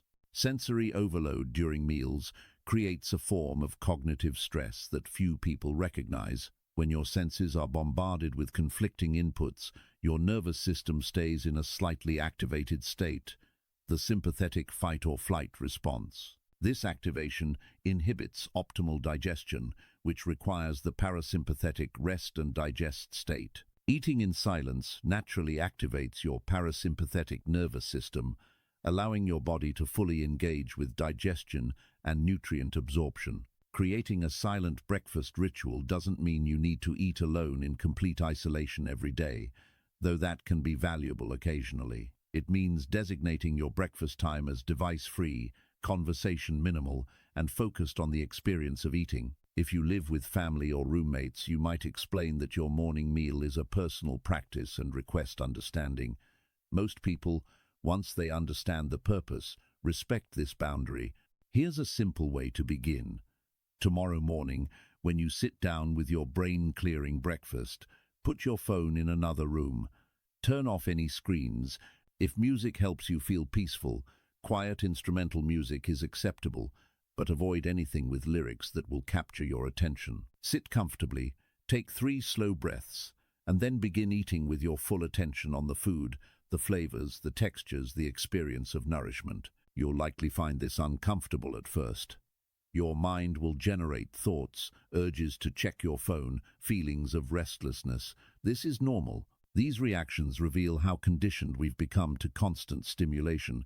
Gently redirect your attention back to eating each time you notice your mind wandering. Over time, this practice becomes easier and increasingly rewarding. Chewing thoroughly, the forgotten practice. There's an old saying in Zen communities, "Drink your food and chew your drink." This cryptic phrase points to the practice of chewing thoroughly, so thoroughly that solid food becomes liquid before swallowing, and liquid food is savored consciously rather than gulped. This practice has profound implications for both physical and mental clarity. Let's start with the digestive benefits. Digestion begins in your mouth, not your stomach. Your saliva contains enzymes, particularly amylase, that begin breaking down carbohydrates immediately. The more you chew, the more saliva mixes with food, and the more predigestion occurs before food even reaches your stomach. This reduces the workload on your digestive system dramatically. When you swallow large, poorly chewed pieces of food, your stomach and intestines must work harder to break them down. This requires more blood flow to your digestive organs and more energy expenditure. Remember how we discussed that energy diverted to digestion means less energy available for your brain. Thorough chewing is a simple way to conserve energy and maintain mental clarity throughout your morning. The brain-gut communication loop operates both ways, and chewing is part of this loop. When you chew thoroughly, you're sending signals to your digestive system about what's coming. Your stomach begins producing the right enzymes and acids in anticipation. Your intestines prepare to receive nutrients. This preparation makes digestion more efficient and nutrient absorption more complete. The brain-clearing compounds in your blueberries, walnuts, green tea, and fermented foods become more bioavailable when you've chewed properly. Traditional methods from various cultures suggest different chewing counts. Some teachers recommend chewing each bite 30 times. Others suggest 50 times, or even more for particularly dense foods. The specific number matters less than the principle. Chew until food is liquefied. With practice, you'll develop an intuitive sense of when food is ready to swallow. Here's what thorough chewing looks like in practice. Take a bite of food, a modest bite, not a huge mouthful. Set down your utensil. This is important because holding your fork or spoon creates an unconscious urge to take the next bite quickly.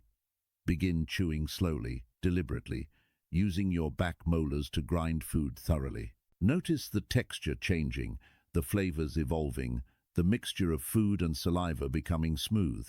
Count your chews if that helps you stay mindful. 30 is a good target for most foods. For dense items like walnuts, you might need 40 or 50 chews. For soft foods like ripe blueberries, 20 might suffice.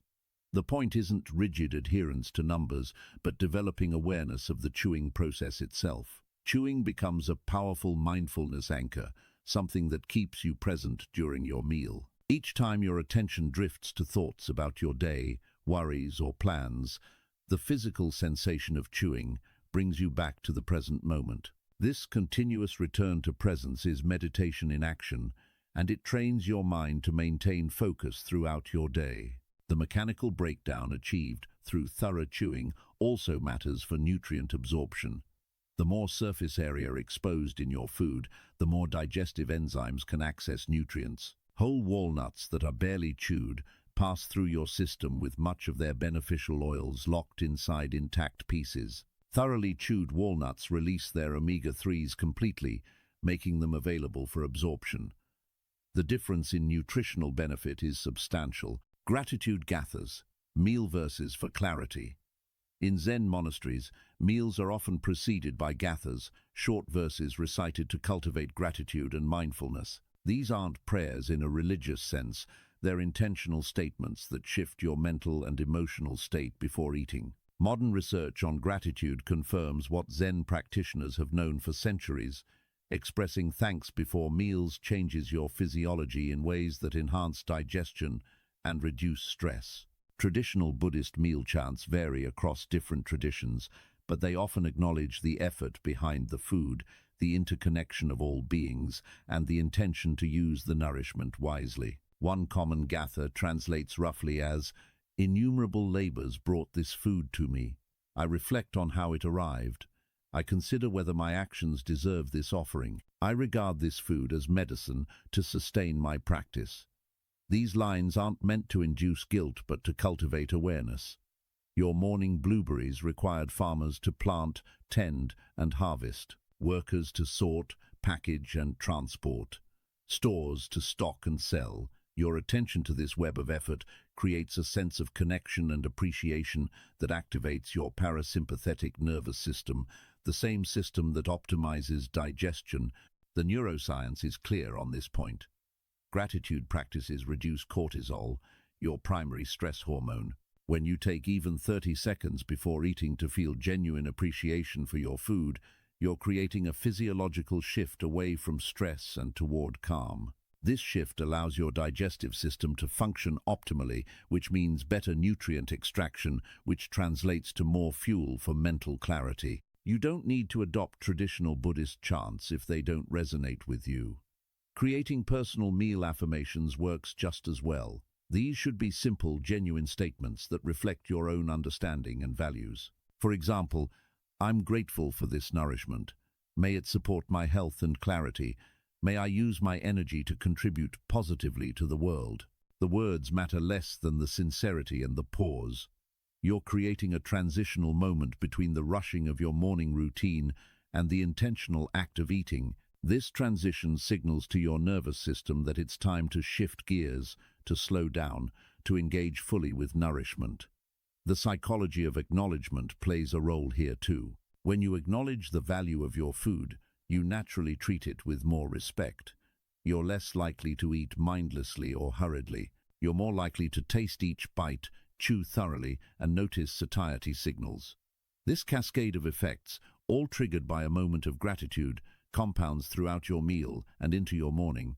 Consider implementing a 3-point gratitude practice with your meals. Before eating, take one breath and acknowledge the food's journey to your plate.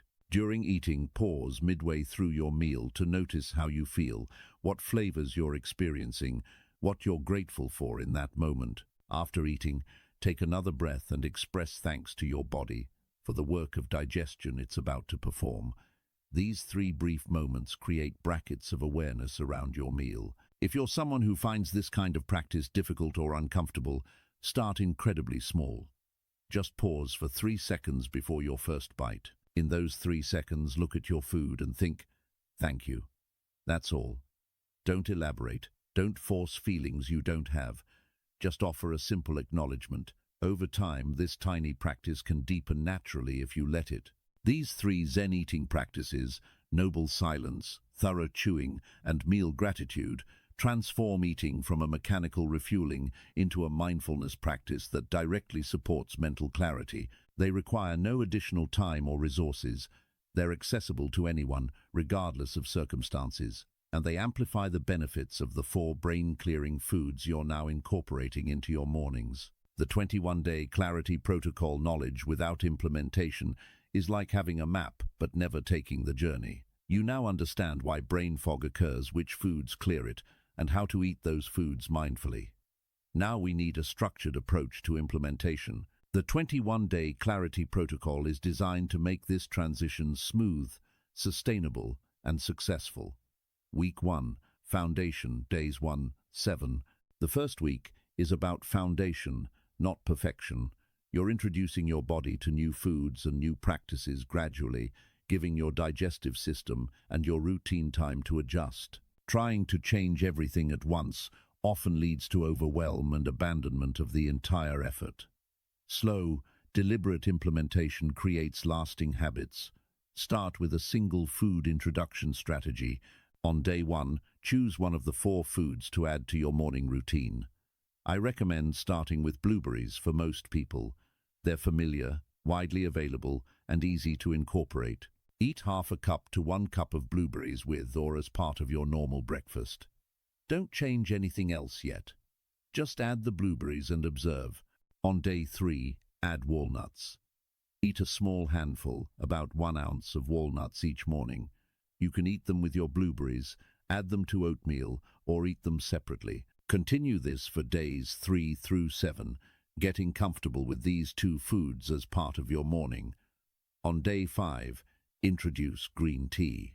Replace your morning coffee with a cup of green tea, or if you don't normally drink coffee, simply add green tea to your routine. Notice how the calm alertness differs from other forms of caffeine or from no caffeine at all. On day 7, add fermented foods. Start small with fermented foods, perhaps just a few teaspoons of miso soup or a small amount of tempeh. Your gut microbiome needs time to adjust to the influx of new beneficial bacteria. Too much too soon can cause digestive discomfort. Throughout week 1, keep a simple journal. Each morning, write 3 things. what you ate, how you felt physically within an hour of eating, and what you noticed about your mental clarity by mid-morning. This journaling serves multiple purposes. It keeps you accountable, helps you notice patterns, and provides data about what works specifically for your body. What should you expect during this adjustment period? Some people notice improvements in mental clarity within the first few days. Others take a full week or more to notice significant changes. This is normal. Your brain fog didn't develop overnight, and it won't disappear instantly. Be patient with the process and with yourself. Common challenges during week 1 include forgetting to eat the foods, not having them readily available, or experiencing mild digestive adjustments. Solutions are straightforward. Prepare foods the night before. Keep blueberries washed and ready in the fridge. Pre-portion walnuts in small containers. Have green tea bags at your breakfast table. Make these foods so accessible that eating them requires less effort than not eating them. Some people experience temporary digestive changes, particularly from fermented foods or increased fiber from blueberries. This is your microbiome adjusting. Stay hydrated, start with small portions, and give your body time to adapt. These symptoms typically resolve within a few days. Building the morning routine is crucial in week 1. You're not just adding foods, you're creating a new structure for your mornings. Perhaps you wake up 15 minutes earlier to allow unhurried time for breakfast. Maybe you prepare certain items the night before to streamline your morning. Find what works within your lifestyle constraints and commit to that structure for the week. Week 2. Integration, days 8-14. Week 2 is where the pieces come together and you begin to experience the synergistic effects of combining multiple brain-clearing strategies. You're no longer just eating individual foods, you're creating a comprehensive morning nutrition protocol. Now you're combining foods strategically. Create morning meals that include multiple brain-clearing foods at once. For example, a bowl with oatmeal, blueberries and chopped walnuts, accompanied by green tea and perhaps a small bowl of miso soup on the side. Or a smoothie bowl made with blueberries, banana, and a tablespoon of walnut butter, with green tea to drink and tempeh on the side. The combinations matter because the foods work synergistically. The fats in walnuts help you absorb antioxidants from blueberries. The probiotics in fermented foods enhance your gut's ability to extract nutrients from all the other foods. The L-theanine in green tea creates the mental state that allows you to practice mindful eating. Together, they create effects greater than any single food could produce. This is also when you amplify the effects with Zen practices. Begin eating at least one meal per day, ideally breakfast, in noble silence. Practice thorough chewing with every meal. Implement the gratitude practice before eating. These practices might have felt awkward during week 1. By week 2, they begin to feel more natural. Notice subtle shifts in clarity during week 2. You might find that the mid-morning brain fog you used to experience around 10 or 11 simply doesn't appear. You might notice that you can focus on complex tasks more easily. Perhaps you remember names or details more readily. These improvements can be subtle at first, but they're real. Your journal helps you track and validate these changes. Adjusting portions and timing becomes important in week 2. Perhaps you've discovered that a full cup of green tea in the morning makes you feel jittery, and 3/4 cup is your sweet spot. Maybe you've learned that eating walnuts on an empty stomach doesn't sit well, but they're perfect mixed into oatmeal. Use week 2 to fine-tune the protocol to your individual needs. Social eating considerations may arise during week 2. Perhaps you normally eat breakfast with family, and your new practices feel isolating. Or maybe colleagues comment on your eating habits at work. Navigate these situations with simple honesty. "I'm trying a new approach to improve my focus and energy" is usually sufficient explanation. Most people respect self-improvement efforts. If eating in complete silence isn't feasible in your household, find compromises. Maybe you eat the first 5 minutes of your meal in silence, then join conversation. Or perhaps you can request that breakfast time include less intense conversation and no screens.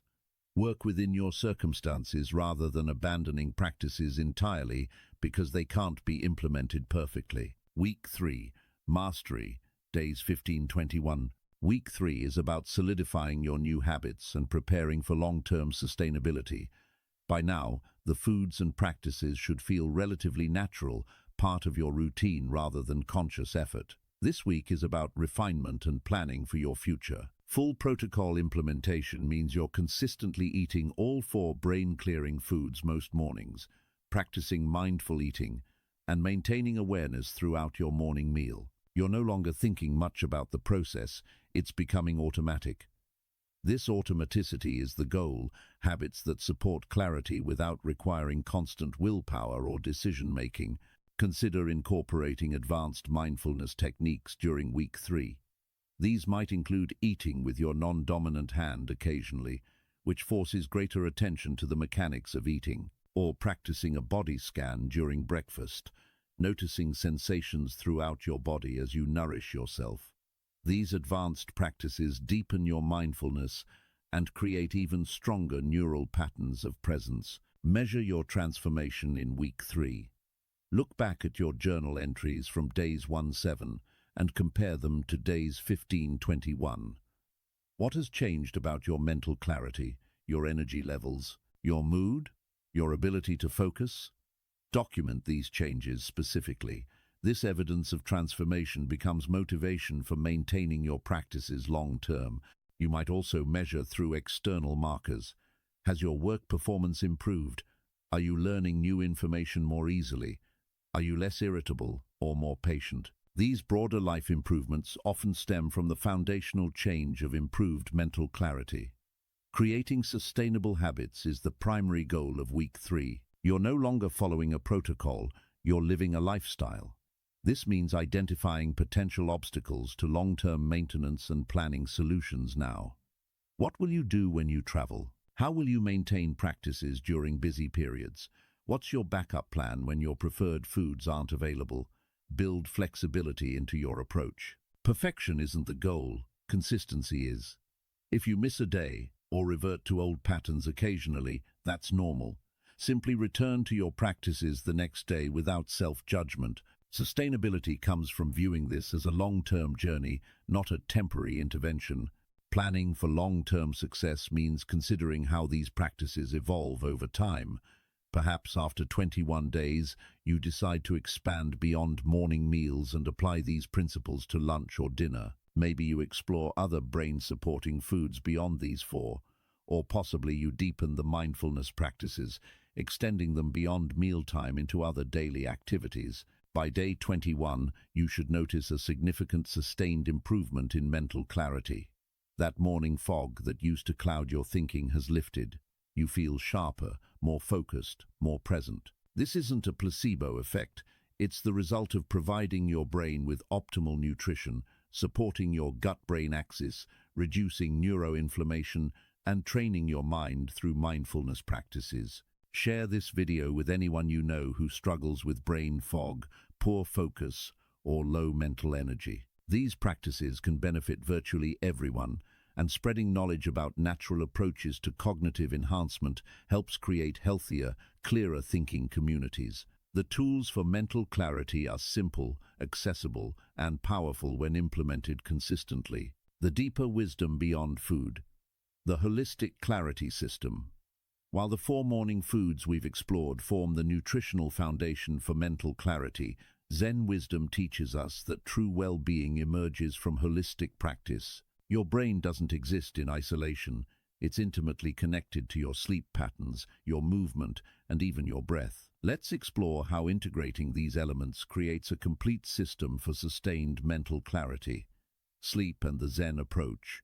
Zen monasteries operate on strict schedules, and there's profound wisdom in how they approach the transition from waking to sleeping. The evening hours aren't treated as leftover time for whatever activities couldn't fit elsewhere.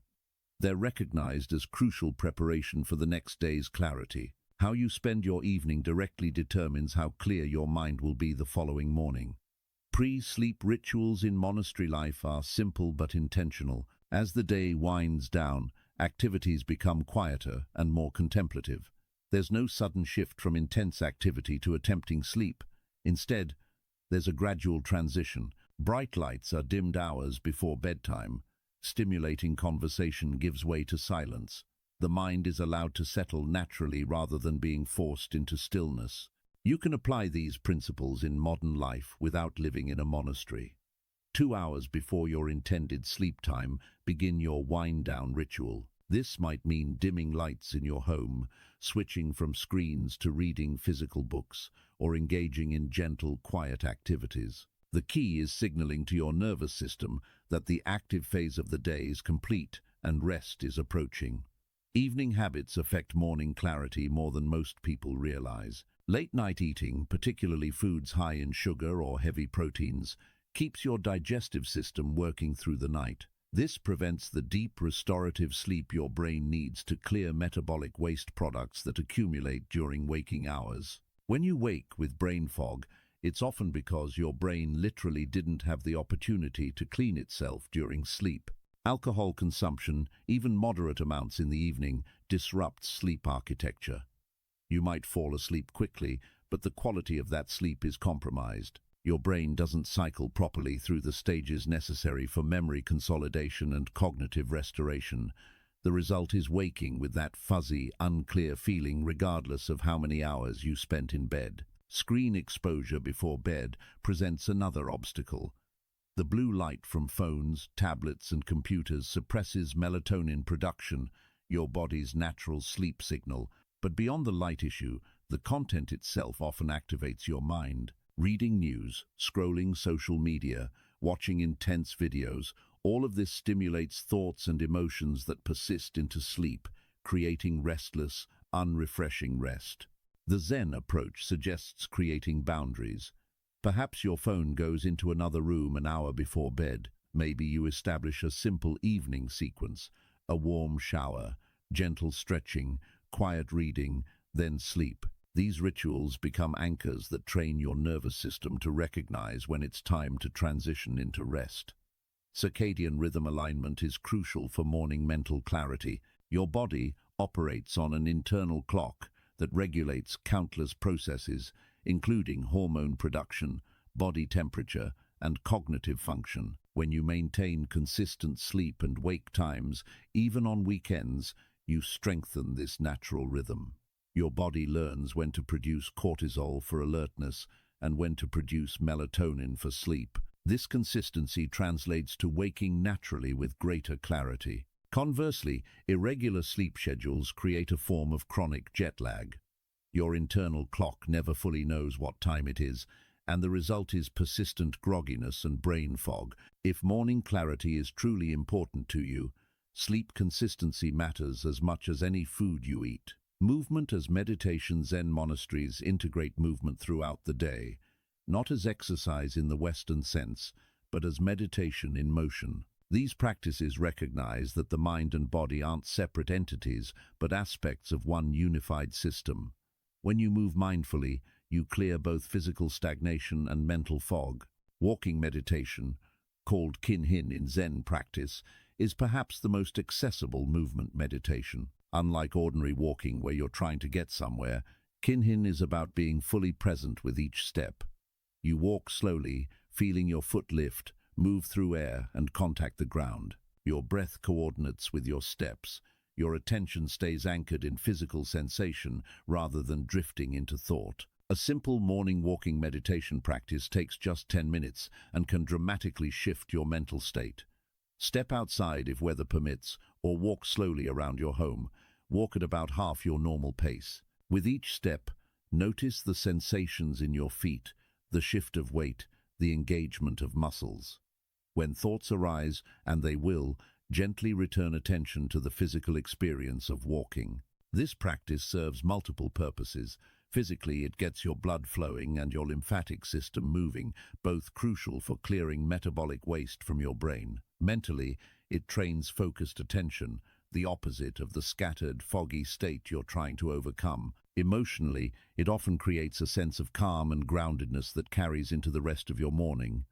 Gentle morning movement practices from Zen tradition don't require intense exertion.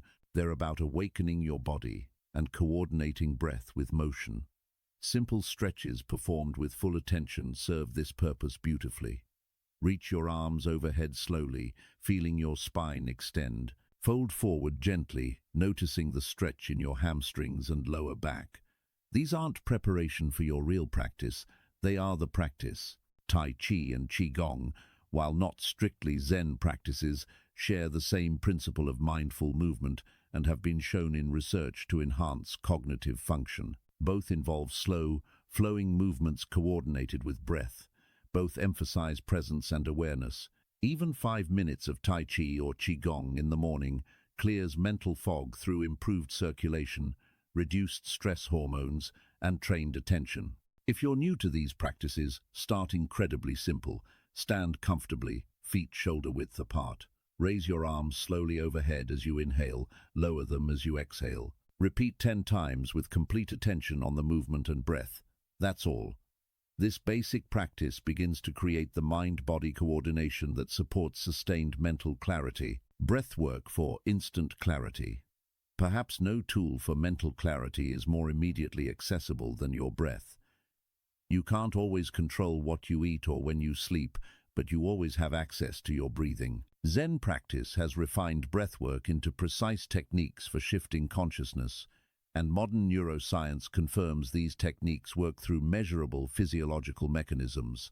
Zazen breathing, the breath practice used during seated meditation, is deliberately simple.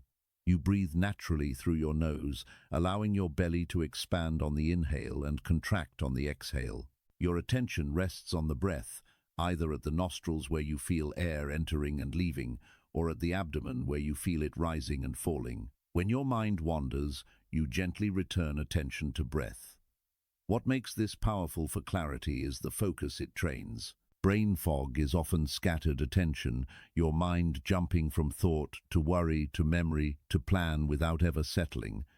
Breath awareness trains your attention to stay with one thing. This capacity for sustained focus, developed through breath practice, transfers to everything else you do. You become able to direct your mental energy deliberately rather than having it disperse randomly.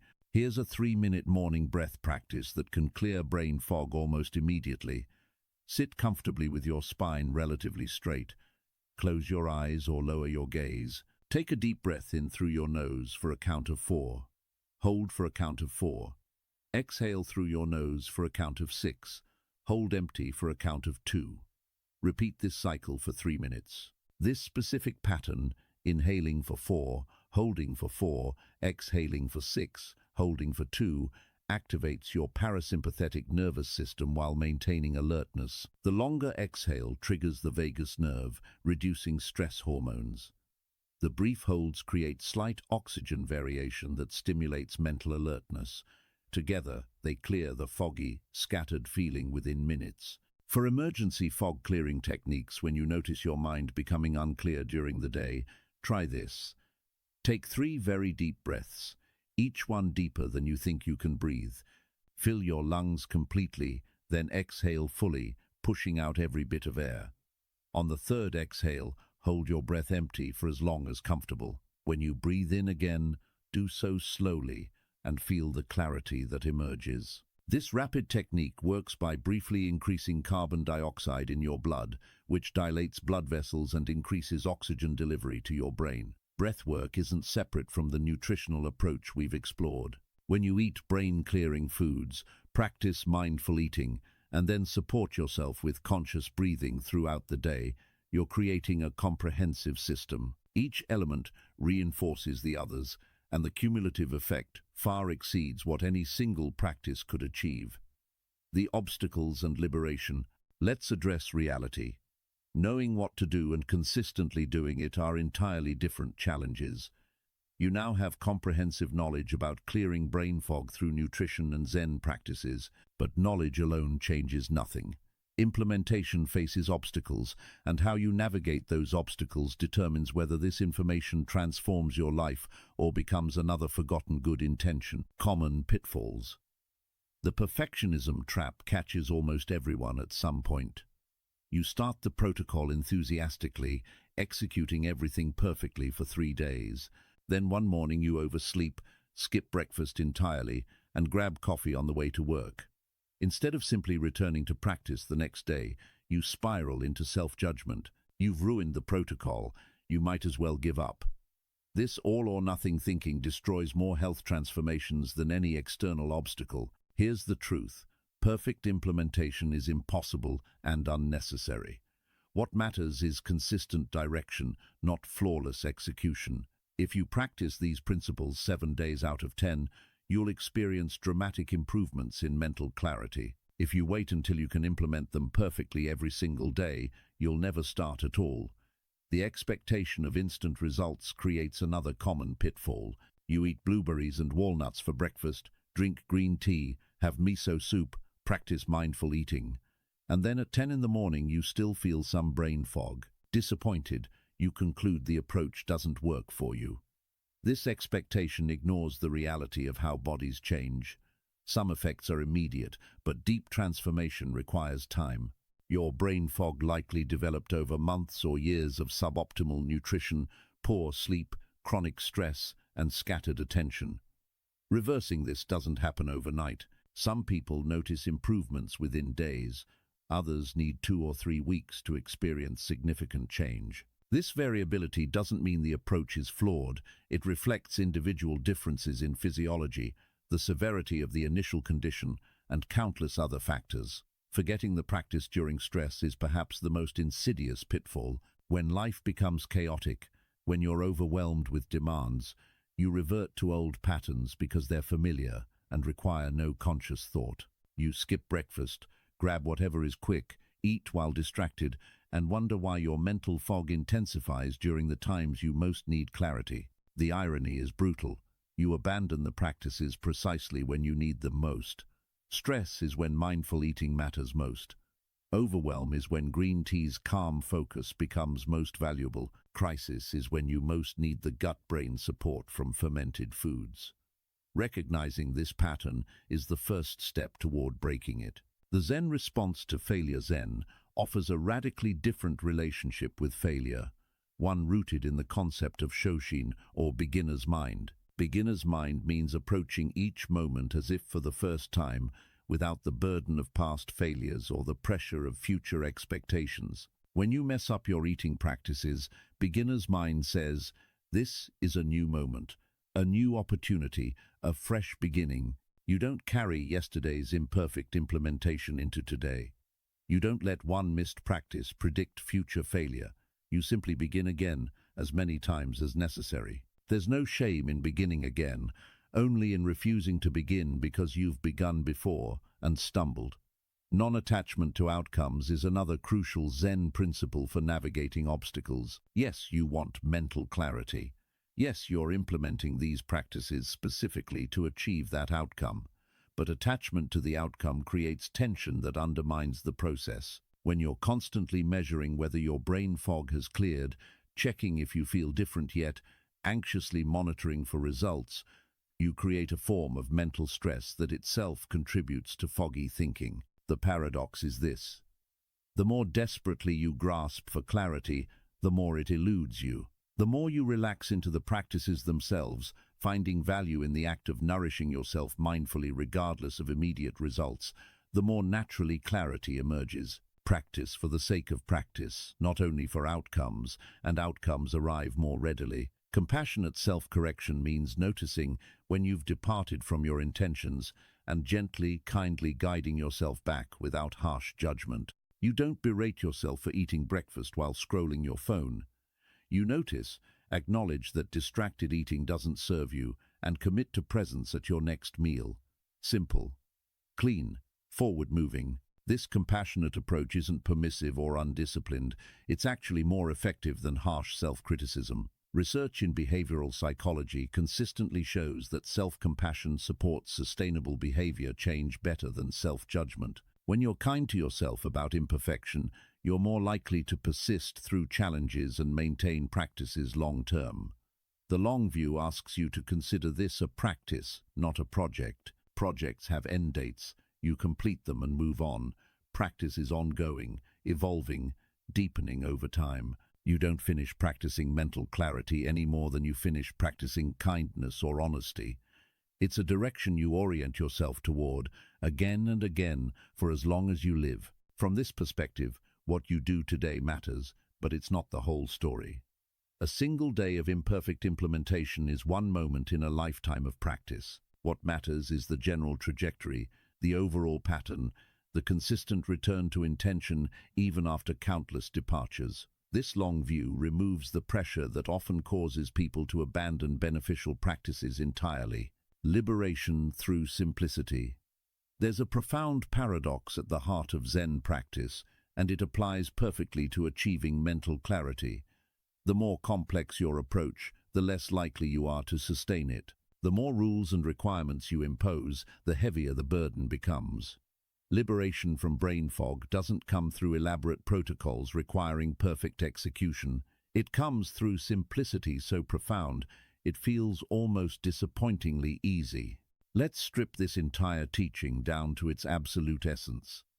Eat real foods, mostly plants, in the morning.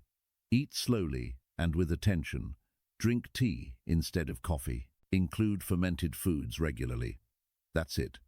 Those 4 simple guidelines, practiced with reasonable consistency, will transform your mental clarity. Everything else we've discussed elaborates on these basics, but the basics themselves are sufficient. Letting go of complexity means trusting that simple practices, done consistently, create profound results. You don't need to track every micronutrient. You don't need elaborate meal plans or expensive supplements. You don't need to achieve perfect mindfulness or flawless execution. You need blueberries, walnuts, green tea, and miso soup. You need to chew thoroughly and pay attention. That's the whole system. This simplicity is liberating because it's sustainable. You can maintain simple practices for years without exhausting your willpower or overwhelming your schedule. Complex protocols demand constant mental energy, decision-making, and discipline. They work until they don't, usually collapsing under their own weight within weeks or months. Simplicity endures. There's a concept that Zen borrowed from Taoism called Wu Wei, often translated as effortless effort or non-doing. It doesn't mean passivity or laziness. It means aligning yourself so completely with natural principles that right action flows without strain or force. When you're fighting against yourself, forcing behaviors that feel unnatural, you're not in Wu Wei. When you've found practices that feel almost obvious, that work with your nature rather than against it, that's Wu Wei. Mental clarity achieved through Wu Wei doesn't require constant effort to maintain. You're not white-knuckling your way through mindful eating practices or grimly forcing yourself to drink tea you dislike. Instead, you've discovered that eating slowly feels better than rushing. Green tea tastes good and makes you feel clear. Miso soup is warming and satisfying. The practices themselves become rewarding, not just their outcomes. This is the ultimate liberation, discovering that clarity is your natural state. Brain fog is what happens when you obstruct your nature with poor nutrition, scattered attention, and disconnection from your body's wisdom. Remove the obstructions, and clarity emerges on its own. You don't have to create it or force it. You simply have to stop interfering with it. When you eat foods that nourish your brain, when you pay attention to the act of nourishment, when you move and breathe consciously, you're not adding something artificial to your nature. You're removing the obstacles that were blocking your inherent clarity. Underneath the fog, your mind is already clear. It always has been. These practices simply reveal what was always there, waiting to be uncovered. This understanding changes everything. You're not broken and needing to be fixed. You're not deficient and requiring supplementation. You're fundamentally whole, and you're learning to remove the habits and patterns that obscure your wholeness. That shift in perspective, from fixing yourself to revealing yourself, is itself a form of liberation. The journey we've taken together, from understanding brain fog's mechanisms to discovering the 4 foods to implementing Zen practices to navigating obstacles, all points toward this simple truth. You have everything you need to experience mental clarity. The wisdom is ancient, the science is modern, the practice is timeless. And the clarity you seek is already yours, just waiting for you to create the conditions that allow it to shine through. Your clarity begins now. We've covered an extraordinary amount of ground together, from the science of neuroinflammation and the gut-brain axis to the ancient wisdom of Zen eating practices. From the specific brain-clearing properties of blueberries, walnuts, green tea, and fermented foods, to the comprehensive 21-day protocol for implementation. From mindful eating techniques to obstacles you'll face and how to overcome them. But all of this information, as valuable as it is, means nothing without action. Knowledge that isn't applied is just entertainment. You could watch 100 videos about mental clarity and remain trapped in brain fog if you never actually change what you eat or how you eat it. The question isn't whether you now know enough. The question is, what will you do tomorrow morning? Here's what I want you to understand. You don't need to do everything perfectly. You don't need to implement every single practice we've discussed immediately. You don't need to become a Zen monk or completely transform your entire life overnight. You just need to take one small step tomorrow morning.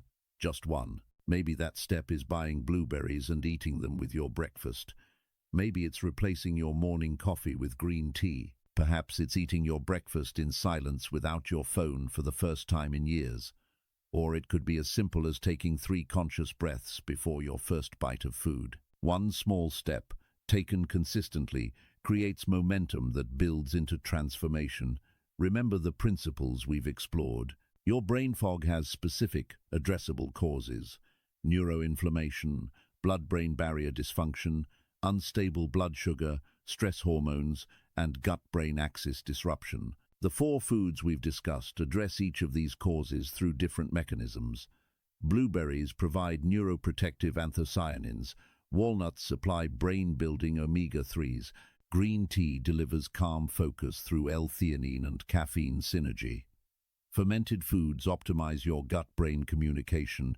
Together, they create comprehensive support for mental clarity. The Zen practices we've explored amplify these nutritional benefits.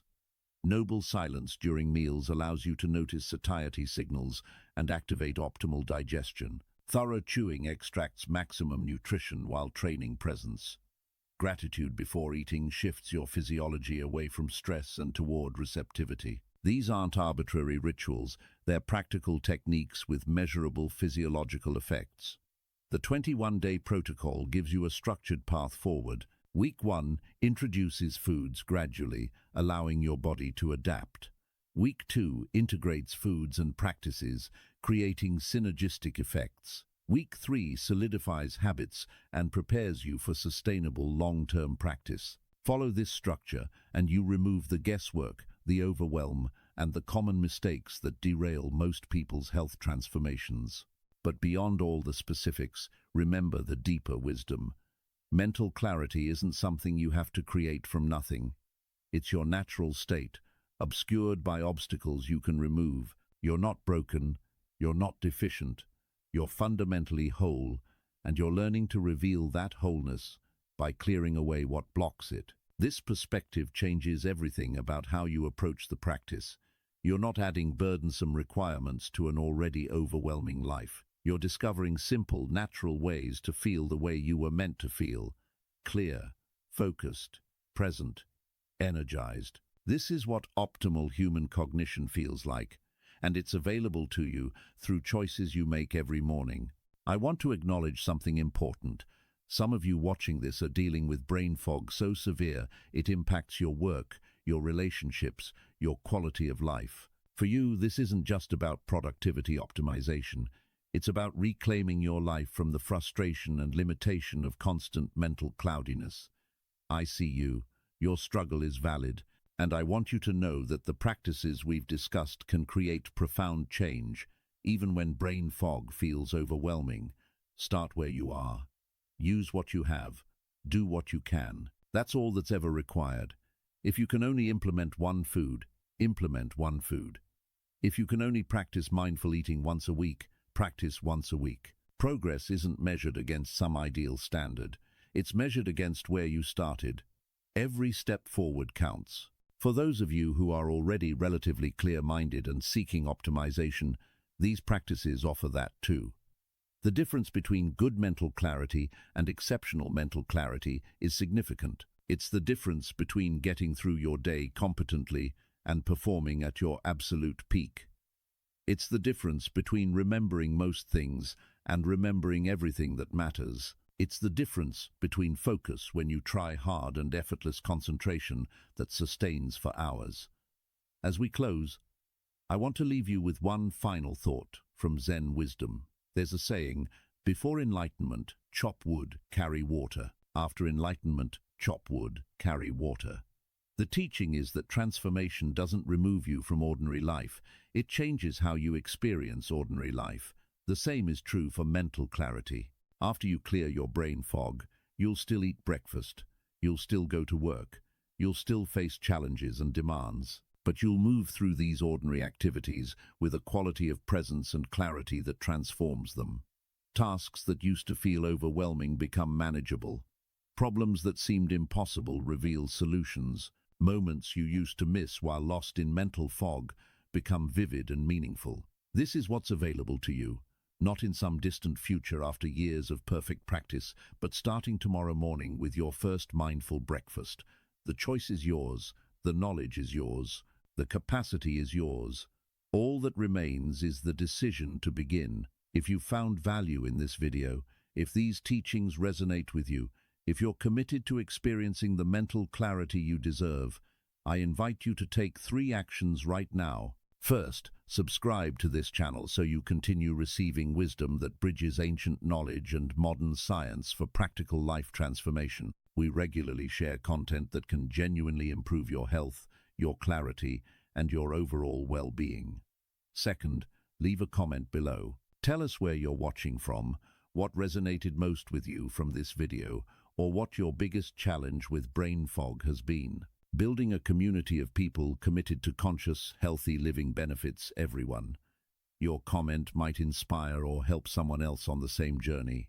Third, and most importantly, commit to action, not someday, not when circumstances are perfect.